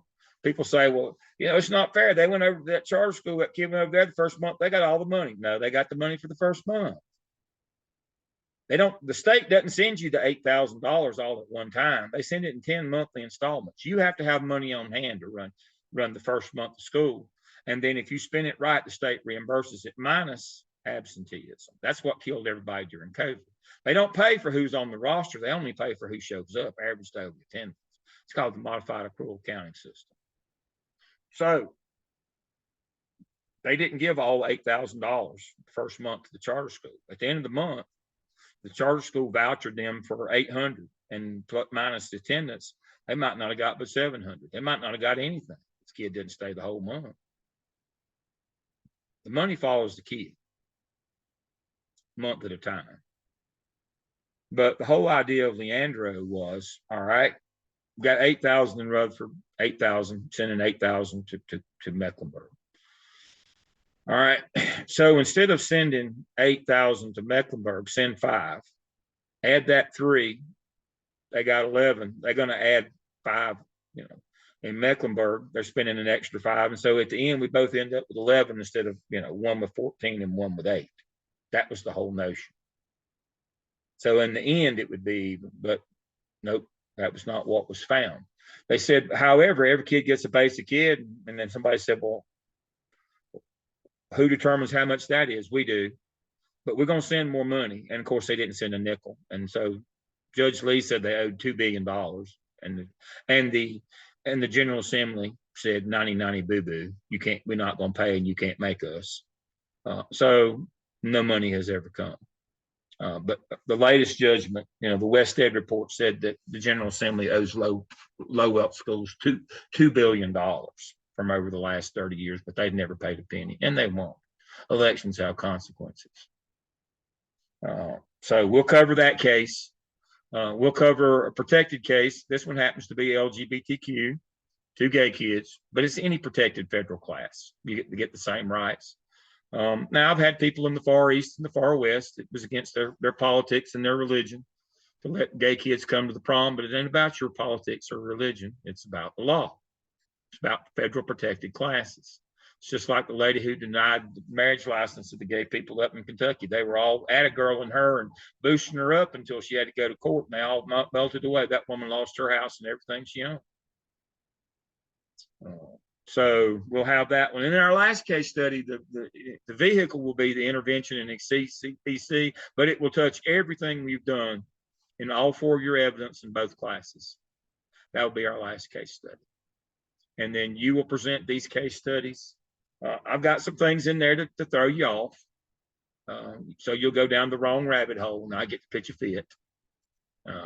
And I'll just go ahead and caution you now. I know somebody will send me an email, Dave, for the first, the first night of presentations, wanting to go first.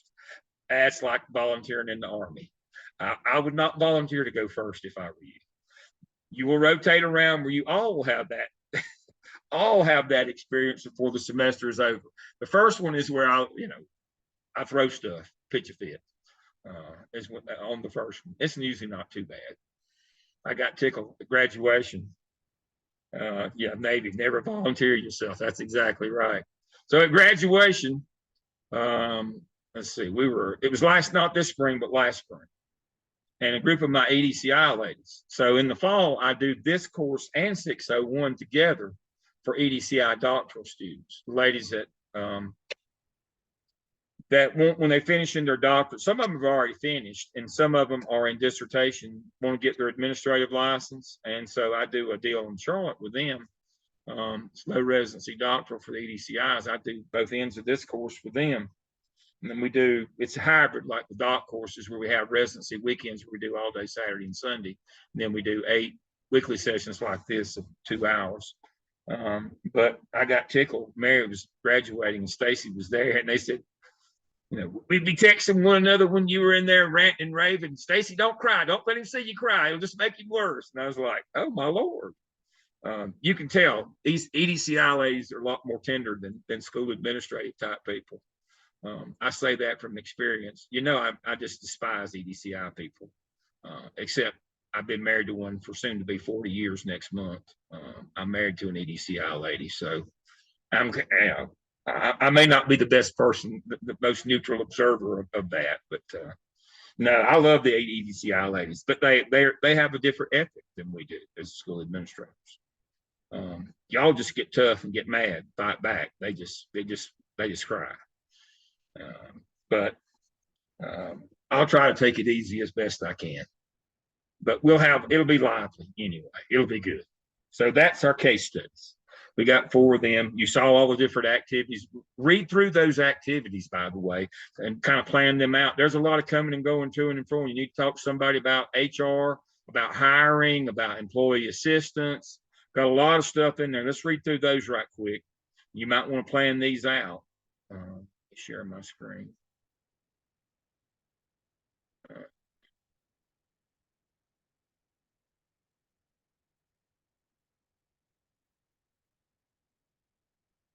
Interview an administrator concerning human resources practices. This should include position openings, job announcements, attaining candidate, interviewing process, and hiring. And then talk to somebody at your HR department, hopefully about employee assistance, compensation plans and benefits, how all that works in your district.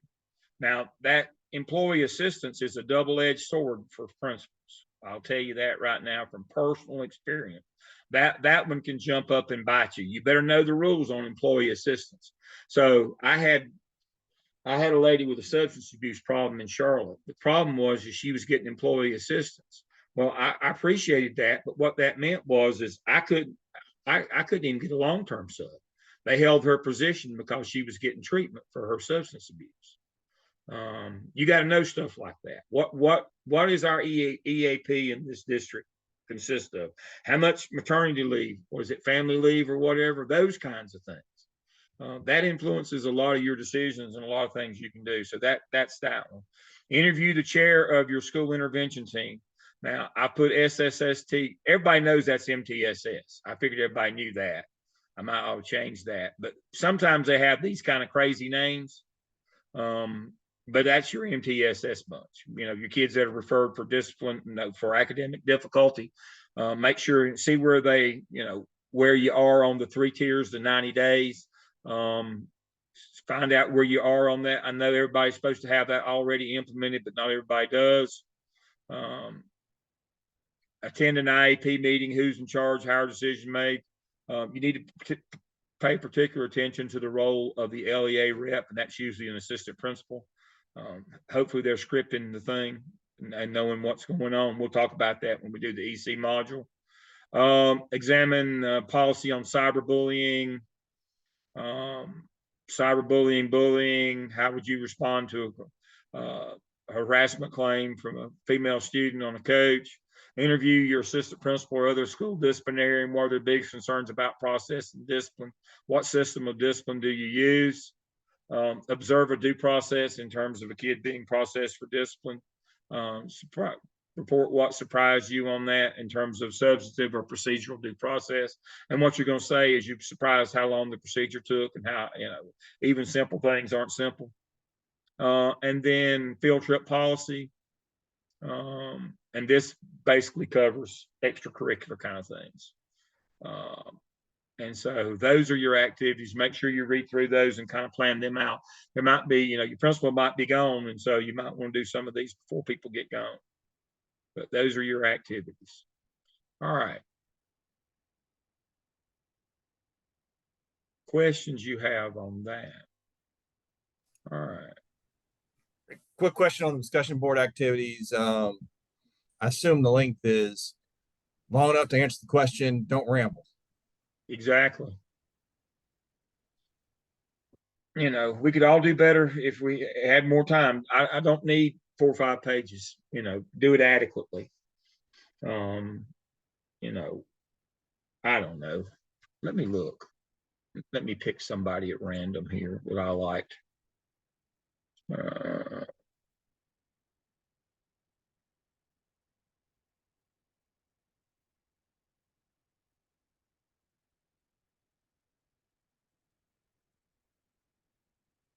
Doodly-doo.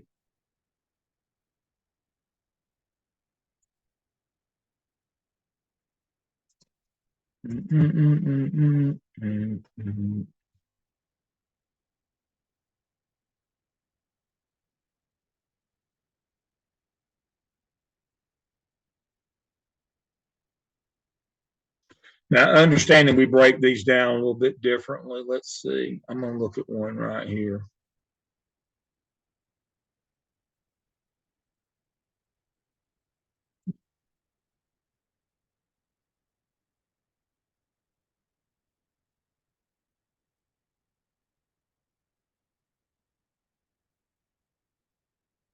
That's why I wanted to look at his. Something like that right there. He'd tell me what it was, and and then he had some things here, maybe a document, but that's plenty. Now, for every post you make, I read them. I give you what the takeaways are, and if you had something in there that caught my eye, I'll make a comment. But something like that right there. Let's see. Let me go to somebody else here. Let me go to Emmy. See? And she's got hers referenced. Instead of putting the actual document, she said, she referenced where she got this from.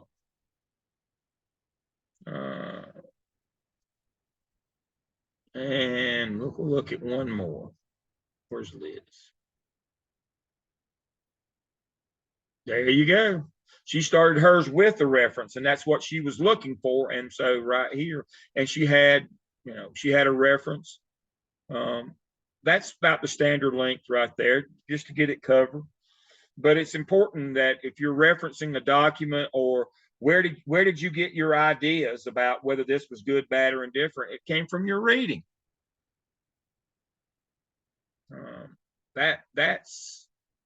That's important in that.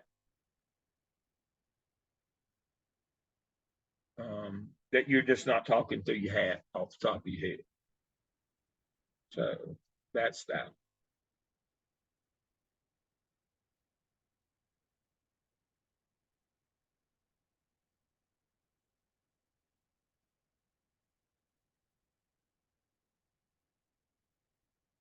And we're back to our course. All right. Dr. Lamb, one quick question. Mm-hmm. So the discussion questions are just due by the end of the week, by Sunday end? Yep. Everything's due on Sunday. Sounds good. And again, I don't do late work. You'll get if you get a notice about late work, that's because something was wrong in Blackboard. Some of that's been flying around. I don't do late work. I don't do time limit. You get it in when you can. But in order to pace yourself, you need to try to kind of follow the pacing guide on the weekly schedule, so you don't get behind. But yeah, I like them on Sunday nights. If you turn them in early, that's good. I grade every day. I won't wait till Sunday to look. If it's in there tonight, I'll grade it tonight. All right. So here are the court cases. I always have to have a legal basis for everything that we do. So here are the court cases that are relevant to school law. I'll go through these and work through them.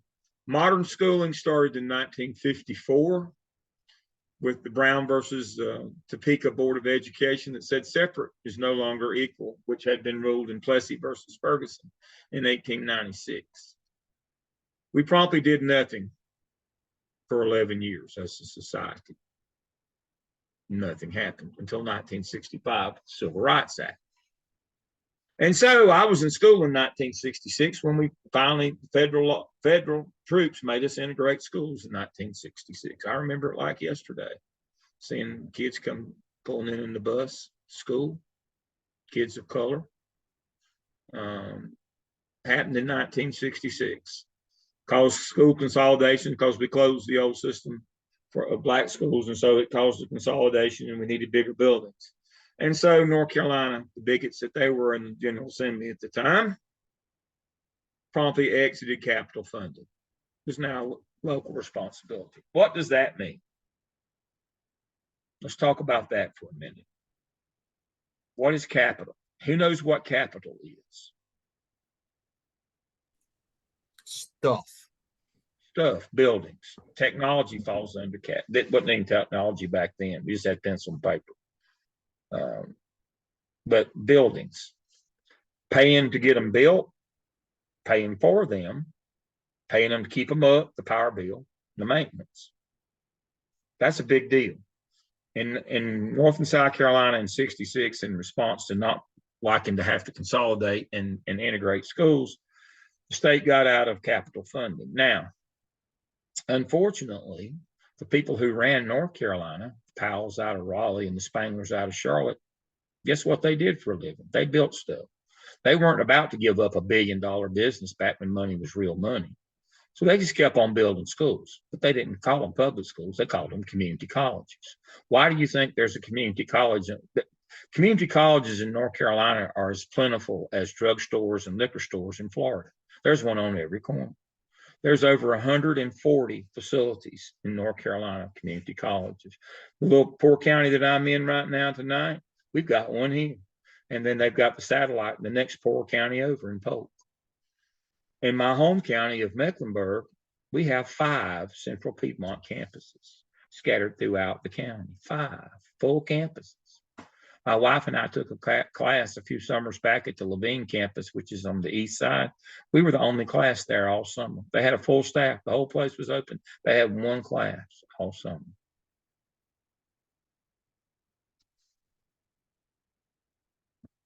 They kept on building them, just kept on building them, but they didn't build public schools. Now, here's the problem. Who has to keep those up? Same people who keep up, who have to keep up public schools. And we'll use Rutherford County, for example. They've got the school system and they got the community college. They have to be kept up. The facilities, the stuff has to be kept up. Here's the problem.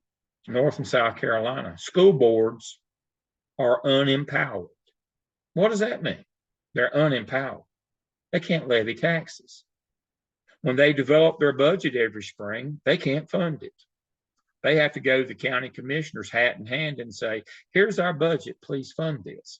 Problem is the county commissioners have to fund community colleges as well and other public services that have police, fire, rescue, that have stuff as well.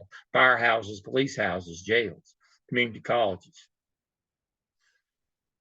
Where do they get their money from? Property tax and business tax. If you're in a high wealth place like Mecklenburg, there's plenty of both. If you're in Rutherford County, there's none of either. When I taught school here in this low wealth county in 1980, 85% of the people in this county worked in textiles and furniture. Less than 1% work in textiles and furniture now. The mills all closed because of NAFTA and furniture collapses, you know, in the 80s. There is no wealth here. So they took the old Burlington plant out on 74 bypass. They bypassed the bypass now. You don't even have to stop and pee and throw out trash anymore. They've bypassed the bypass. But the last mill out on the old bypass, the county bought it, tore it down, improved it, and gave it to Facebook. Don't get a Facebook plant. They got one. It's a server farm. They got 10 jobs, all of them minimum wage, custodial security and maintenance. They got 10. They'll never pay a penny in tax in perpetuity. They've got a server farm. Anybody, my wife watches stuff, I don't, but 2.5 Men, that TV show, you remember it? What was it, Jake and Eldridge got a job at the server farm? We got one of those. Rutherford County's got a Facebook plant. Got 10 employees. And the county spent $20 million thinking they were going to get hundreds of employees. They got 10, and they're all minimum wage. Now, what's the problem with that? Every time you see a county or a state give economic incentives to businesses, it comes straight from school funding, directly from school funding. And so not only does Rutherford County have to keep up all the buildings for the school district, they've got a community college, they've got police, fire, got all those things. And now they're $20 million in the hole on Facebook plant.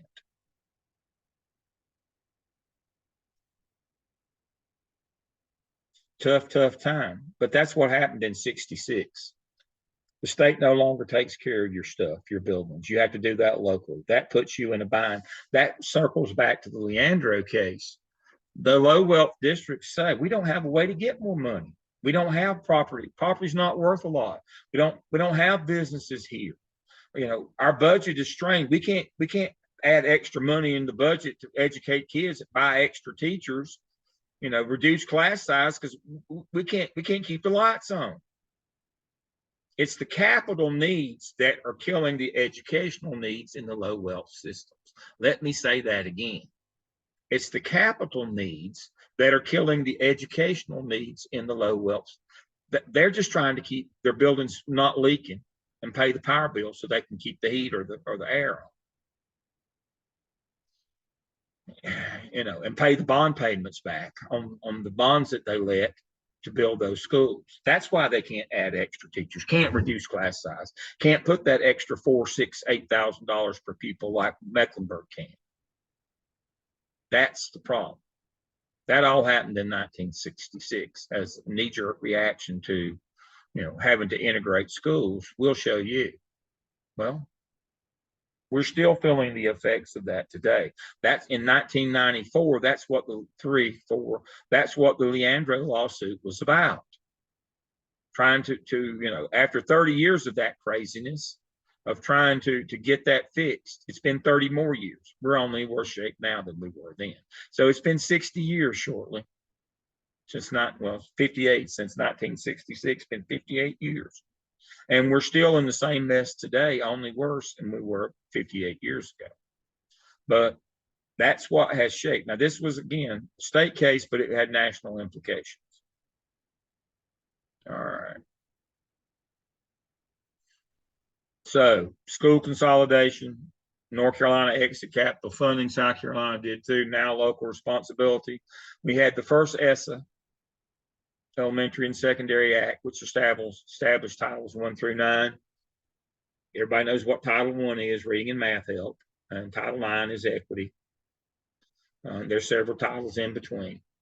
And as I told you earlier, due process came to schools in 1969, too late for me in elementary school. They just jerk you up and beat the stuffing out of you. That meant kids had due process rights, both substantive and procedural. They had a right to tell their side of the story, see hear the evidence against them, all those, have witness statements, all the things that we do now. And we'll cover that more in depth when we do discipline, what those due process rights are.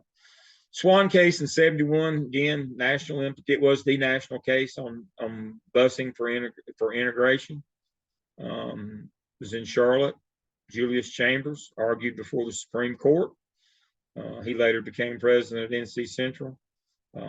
Chambers High School in Charlotte is named after him, was originally Vance.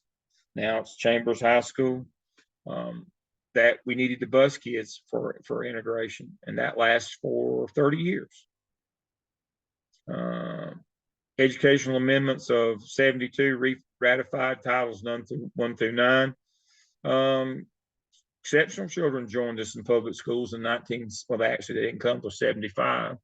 In 1974, Public Law 194-142 said special ed kids get to come to school. We'll pay for it. Federal government said we'll pay for it. Now, that was obviously, I didn't go to school with exceptional kids. There was a few, but they just helped the custodian. But the federal government started paying for them in 60, and starting in 75. Another run at, the ESA acts. Again, the Robinson case, those acts were held up. The bigots wouldn't go away, trying to help poor kids, disadvantaged kids of color. So again, that charge against the titles was turned back again in 75, 10 years later. Basic education plan came in North Carolina in 1984, said every kid gets a basic education. This was nationwide. This was just North Carolina's version. South Carolina had one too. They all came in 84. It was also the first time we tried to differentiate teacher pay on performance.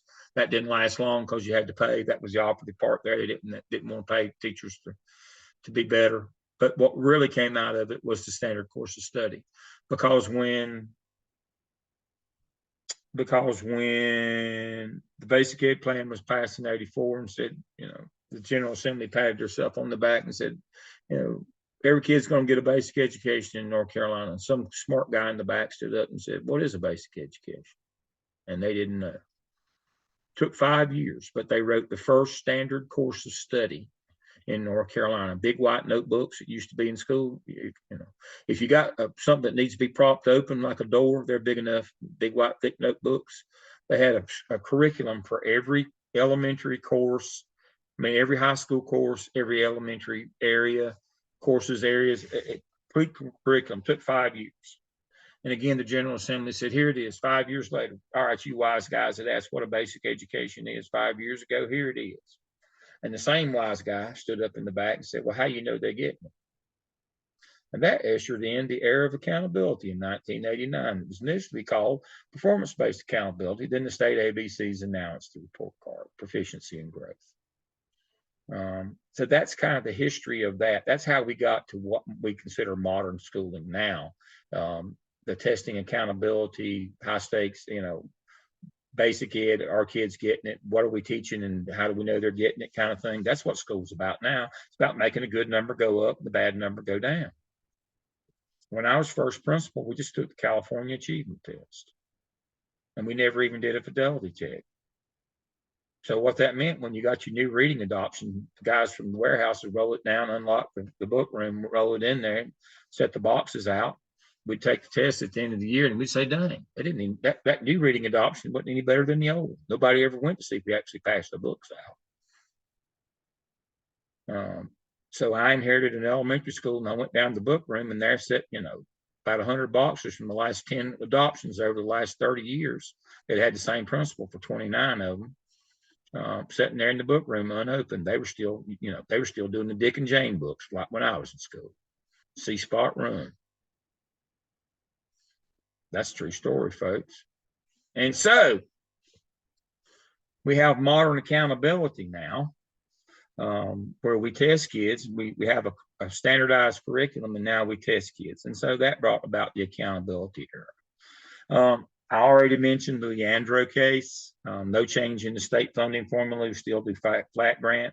That enforces the rich get richer and the poor get poorer system that we're currently in. Capuchon lawsuit. A guy moved in from somewhere. He was paid to come in and file a lawsuit, and Swan was reversed after 30 years. It has to be in the same jurisdiction where it started. The Swan case started in Charlotte, so the lawsuit to overturn it started in Charlotte again. So no more busing for segregation of schools. I was in the central office in Charlotte at the time. I estimated it would take 4 years to resegregate schools. I was wrong. It took about 4 days. I was amazed at the speed at which schools resegregated instantly. No Child Left Behind, 2001. We're going to cover this one, not on the low performing side, but on the persistently dangerous. That's the side that you folks don't know. That's the one that will make you lose your house. Just like kids don't have to go to low performing schools, they don't have to go to persistently dangerous schools. There are 9 acts of violence that count against your persistently dangerous total. You get 1 for every 200 kids. It's a 0.5 percentage point deal. I used to say it's 5 for every 1,000, like the handbook did. And one of the dimwits that I was teaching at the time said, we don't have to worry about that because we don't have 1,000 kids. And it's like, it's a percentage, it's not a number. But that's the one that, first year you go on persistently dangerous watch list. If you can't pass that audit from that assessment inventory, then you're out. If you can pass it, you get another year. And if your numbers are bad 2 years in a row, you're out as administrative team. Highly qualified growth and testing came in, all those things. And then EVOS came in 2010, which is growth. Also at that time, charter schools, lottery, vouchers, those kinds of things came in, and that kind of sets the tone for where we are in public education right now. I want to show you one more document on the way out here. We won't be using it for a while, but you might want to start reading it along with your law book. Let me see.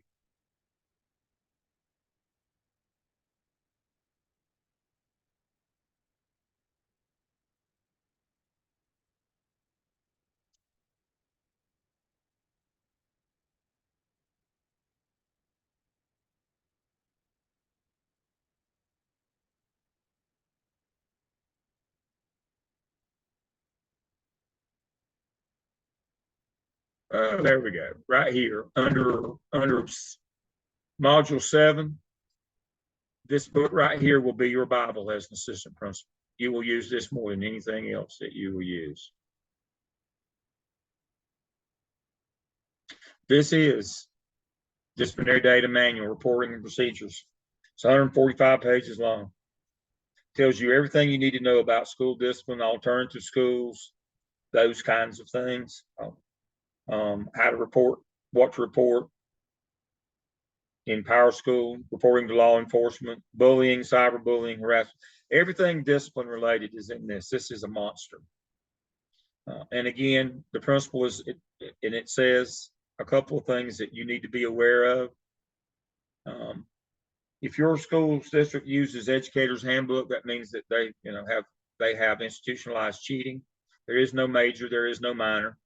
Everything that the state says not supposed to happen in your schools has to be reported in Power School. We report incidents, not outcomes. That means, if me and Sean get in a fight and you say, well, I didn't have to report that because I didn't suspend them. No, that didn't mean the fight didn't happen.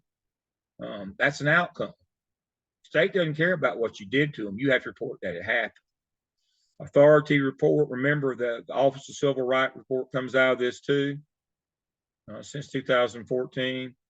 Here are your persistently dangerous activities. If these happen too many, you lose your job. Homicide, assault, with injury, assault with weapon, rape, sexual offense, sexual assault, kidnapping, robbery with weapon, and indecent liberties with a minor. Office of Civil Rights data is collected out of Power School. It has to be put in there. What must be reported, everything it tells you right here, because it's federal and state law. Everything that has to go, everything that happens in your building. Guidance, procedures on what has to be. And here's the one. Each school should have at least one person responsible for documenting disciplinary acts and uses the disciplinary data coordinator. And for the purpose of this discussion, must be familiar with this.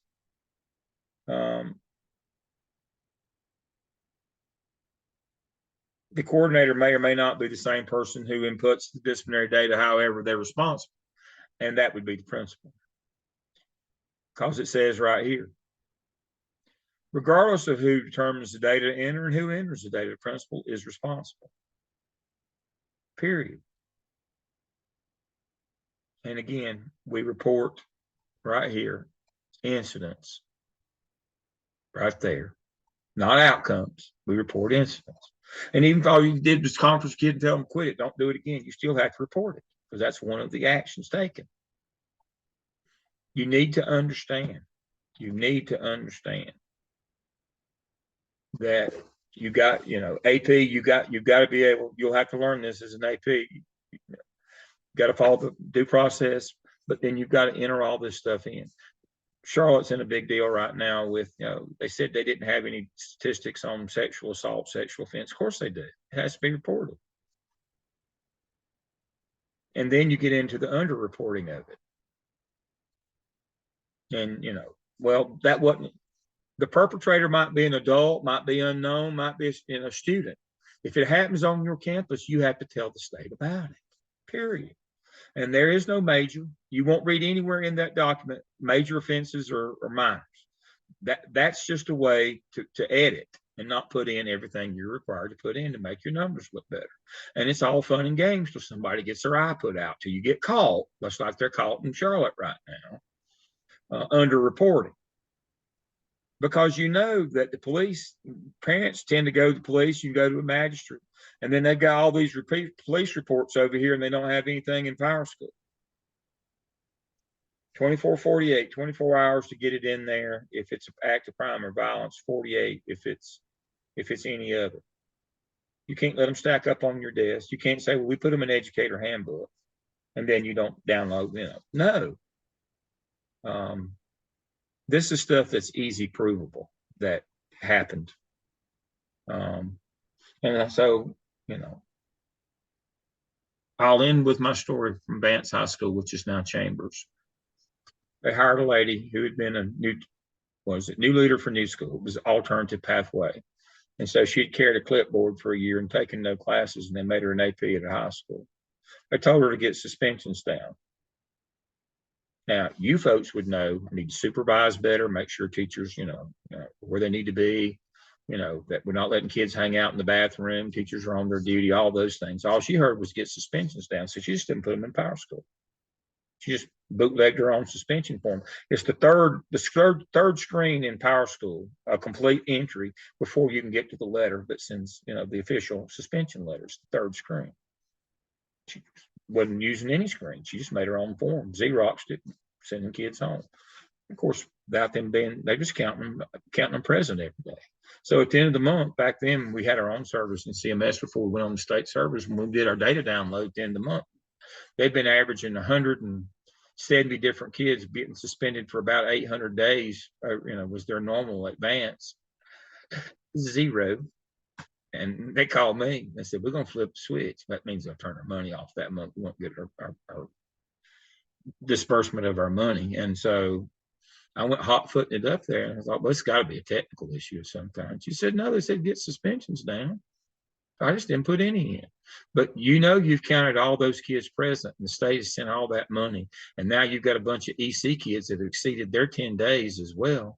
Oh, EC, by the way, button seat rule on EC.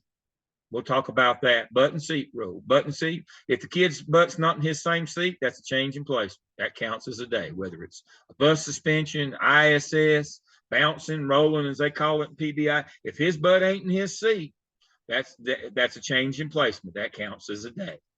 So she had all these kids, they were counting present for a whole month, and these EC kids that had now exceeded their button seat rule, they had their placement change for more than 10 days, didn't have a Deck 5, a manifestation termination, functional behavior assessment, updated psychological, or an updated IEP. It took us a month and several $100,000 to get ourselves out of that mess.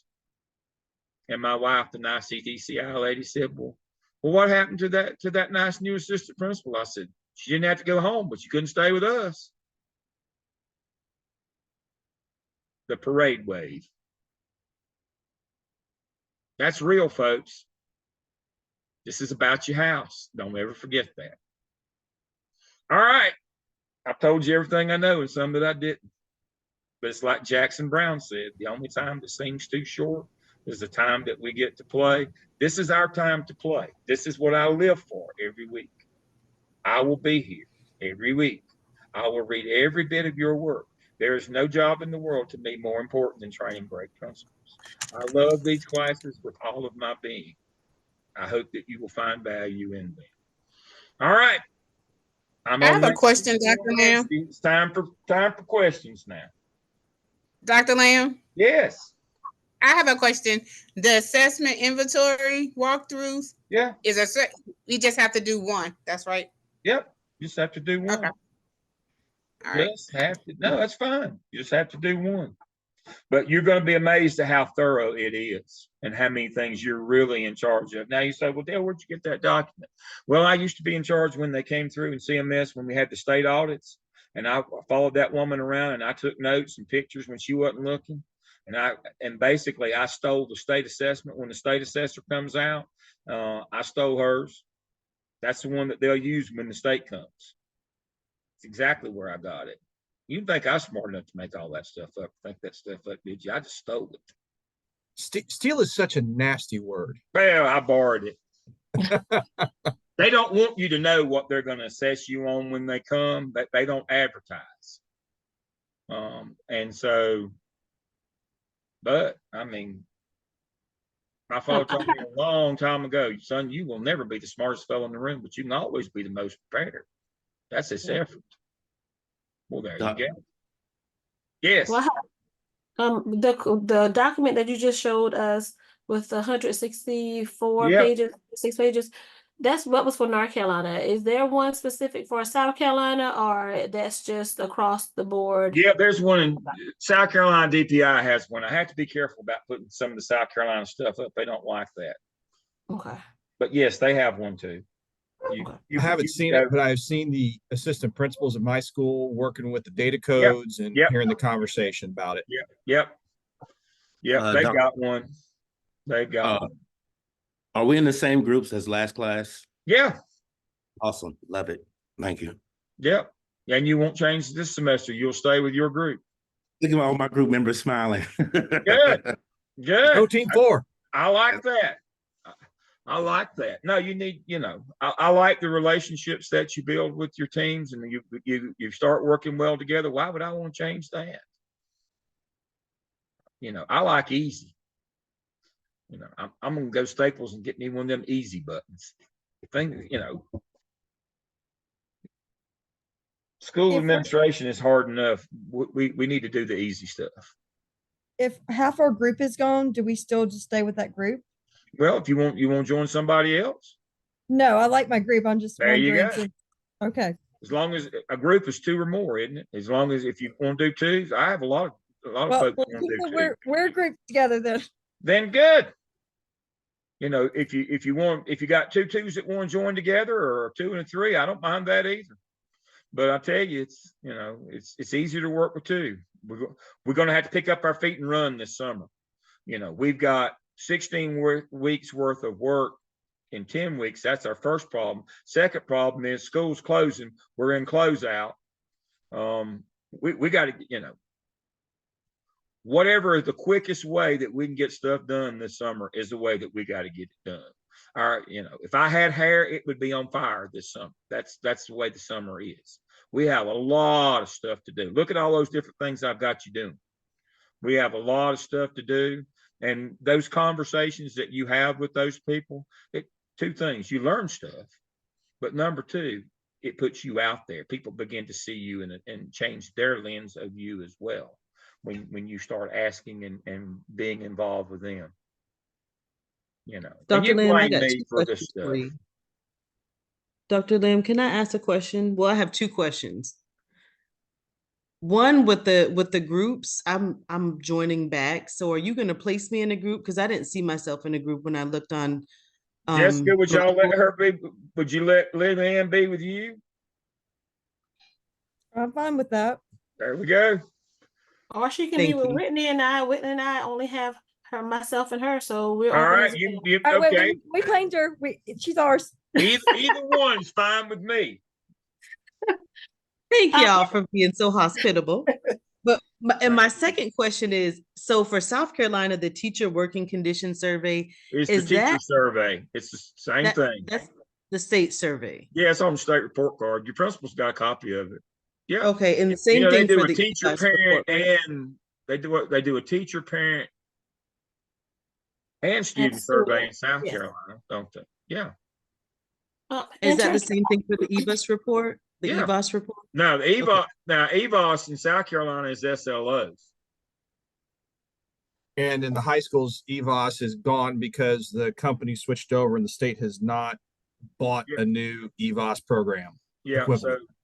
So you may have to use some old data on that one until they get their house in order. But a lot of them are doing SLOs in South Carolina. Yeah, I was going to pull from SLOs and go look at report card on ESC scores. There you go. That's about what we care about. Yep, that's right. That's Are there exactly any right. guidance about internship hours? Get them. Okay.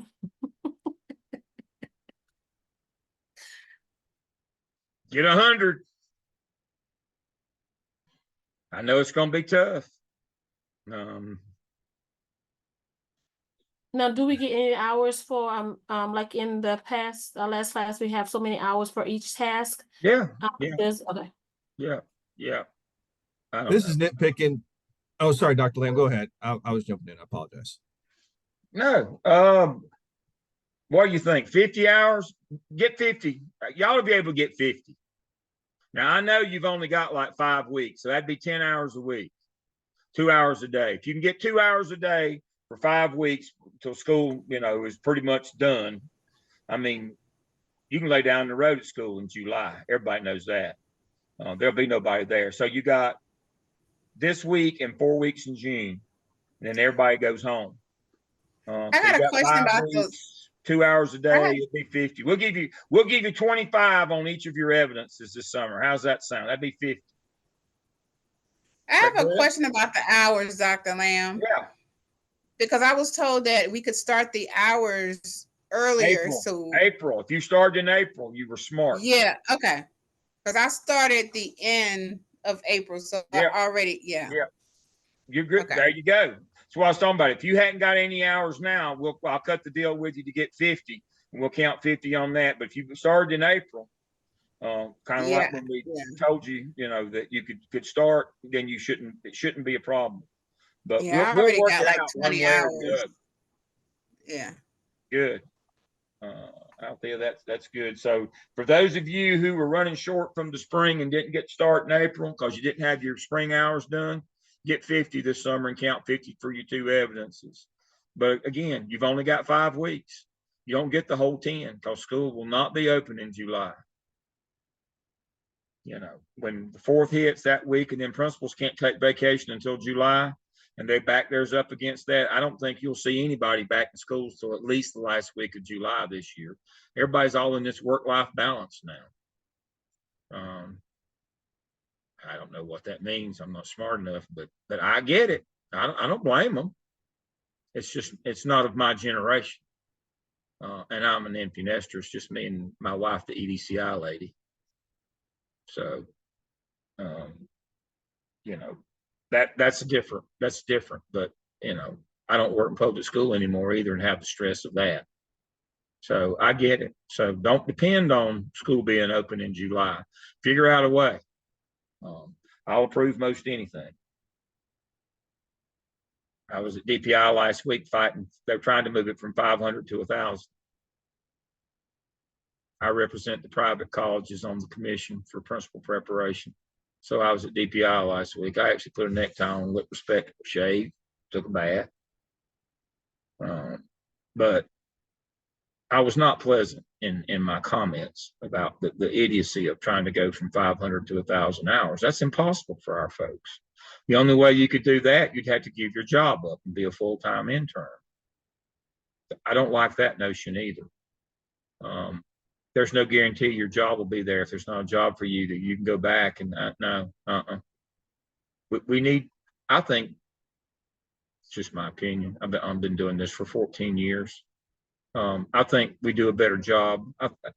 We're more focused. We're more intentional. My internship 30-something years ago was just go stand around in schools and watch. We didn't have specific activities. I didn't learn anything. I ran the bus lot for a year. And then when we went, and did our observations, we just stood around. It's not a phenomenon if nothing happens. It's just hanging around.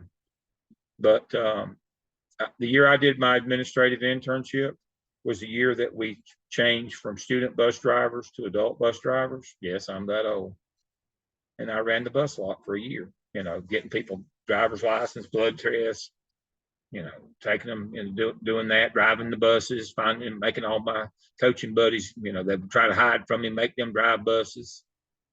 We had a hell of a year, but that's all I did. I never got in one classroom during the whole year, not one. And when we did our observations from from the college, we just went and stood around schools. At least we're focused, we're intentional. We have activities. We kind of understand what we're looking for. We talk with people, we gather data. It's a different deal. But 1,000 hours, that most of that just be standing around time. I'm not big on standing around. I don't see much value in that. And people need to be able to work and take care of their families and jobs that they have now. And so we're holding the line on 500 right now if we can, but I can be talked into most anything this summer if it's reasonable. Next. Question on the, oh, go ahead. Question on the roles and duties. So, Roger, you can never delegate accountability. But when we're reading in the principal law and the duties, is there some things are thou must do, some things are thou canst cause to happen? How do you tell the difference between those two? Because it just like when I was reading that and it says who's ultimately responsible, the roles and responsibilities of principal is all of those are you shall do these. That's the notion on those. There's a lot of statutes that mention principals, but these are the ones that these are all the ones the principal has to do. The shalls. This is all the shalls is 288. All of those are the principal's responsibility, period. And you can't argue against those. Now, there's one thing that I'm not sure that people understand about MTSS and intervention. Your MTSS team, whether you call it your care team, your intervention team, MTSS team, doesn't matter. It's what the state refers to as an SBC, a school-based committee. That means principal's responsible. Now, like exceptional children, you should keep up with things, but that you've got a department chair and probably a CT that's responsible for the head count, keeping up IEPs and those kinds of things. Not the case on intervention. Even though you might have your EC department chair sits on your MTSS team, they're not the person responsible. You are as principal, period. You got to understand that. Anything the state declares a school-based committee, that means the principal is responsible. The principal shall, or the principal will. any SBCs. And so intervention is an SBC. If it's not working at your school, if you're not tracking it, if you're not auditing it, if you're not keeping up with it, it will be you. You can't blame special pops. You can't blame EC. You can't blame somebody at central office. Intervention is a school-based committee. You better be doing that. Anything under 115C 288, you better be doing that. That disciplinary manual tells you clearly. Doesn't matter who adjudicates this. Doesn't matter who physically enters, who your data person is.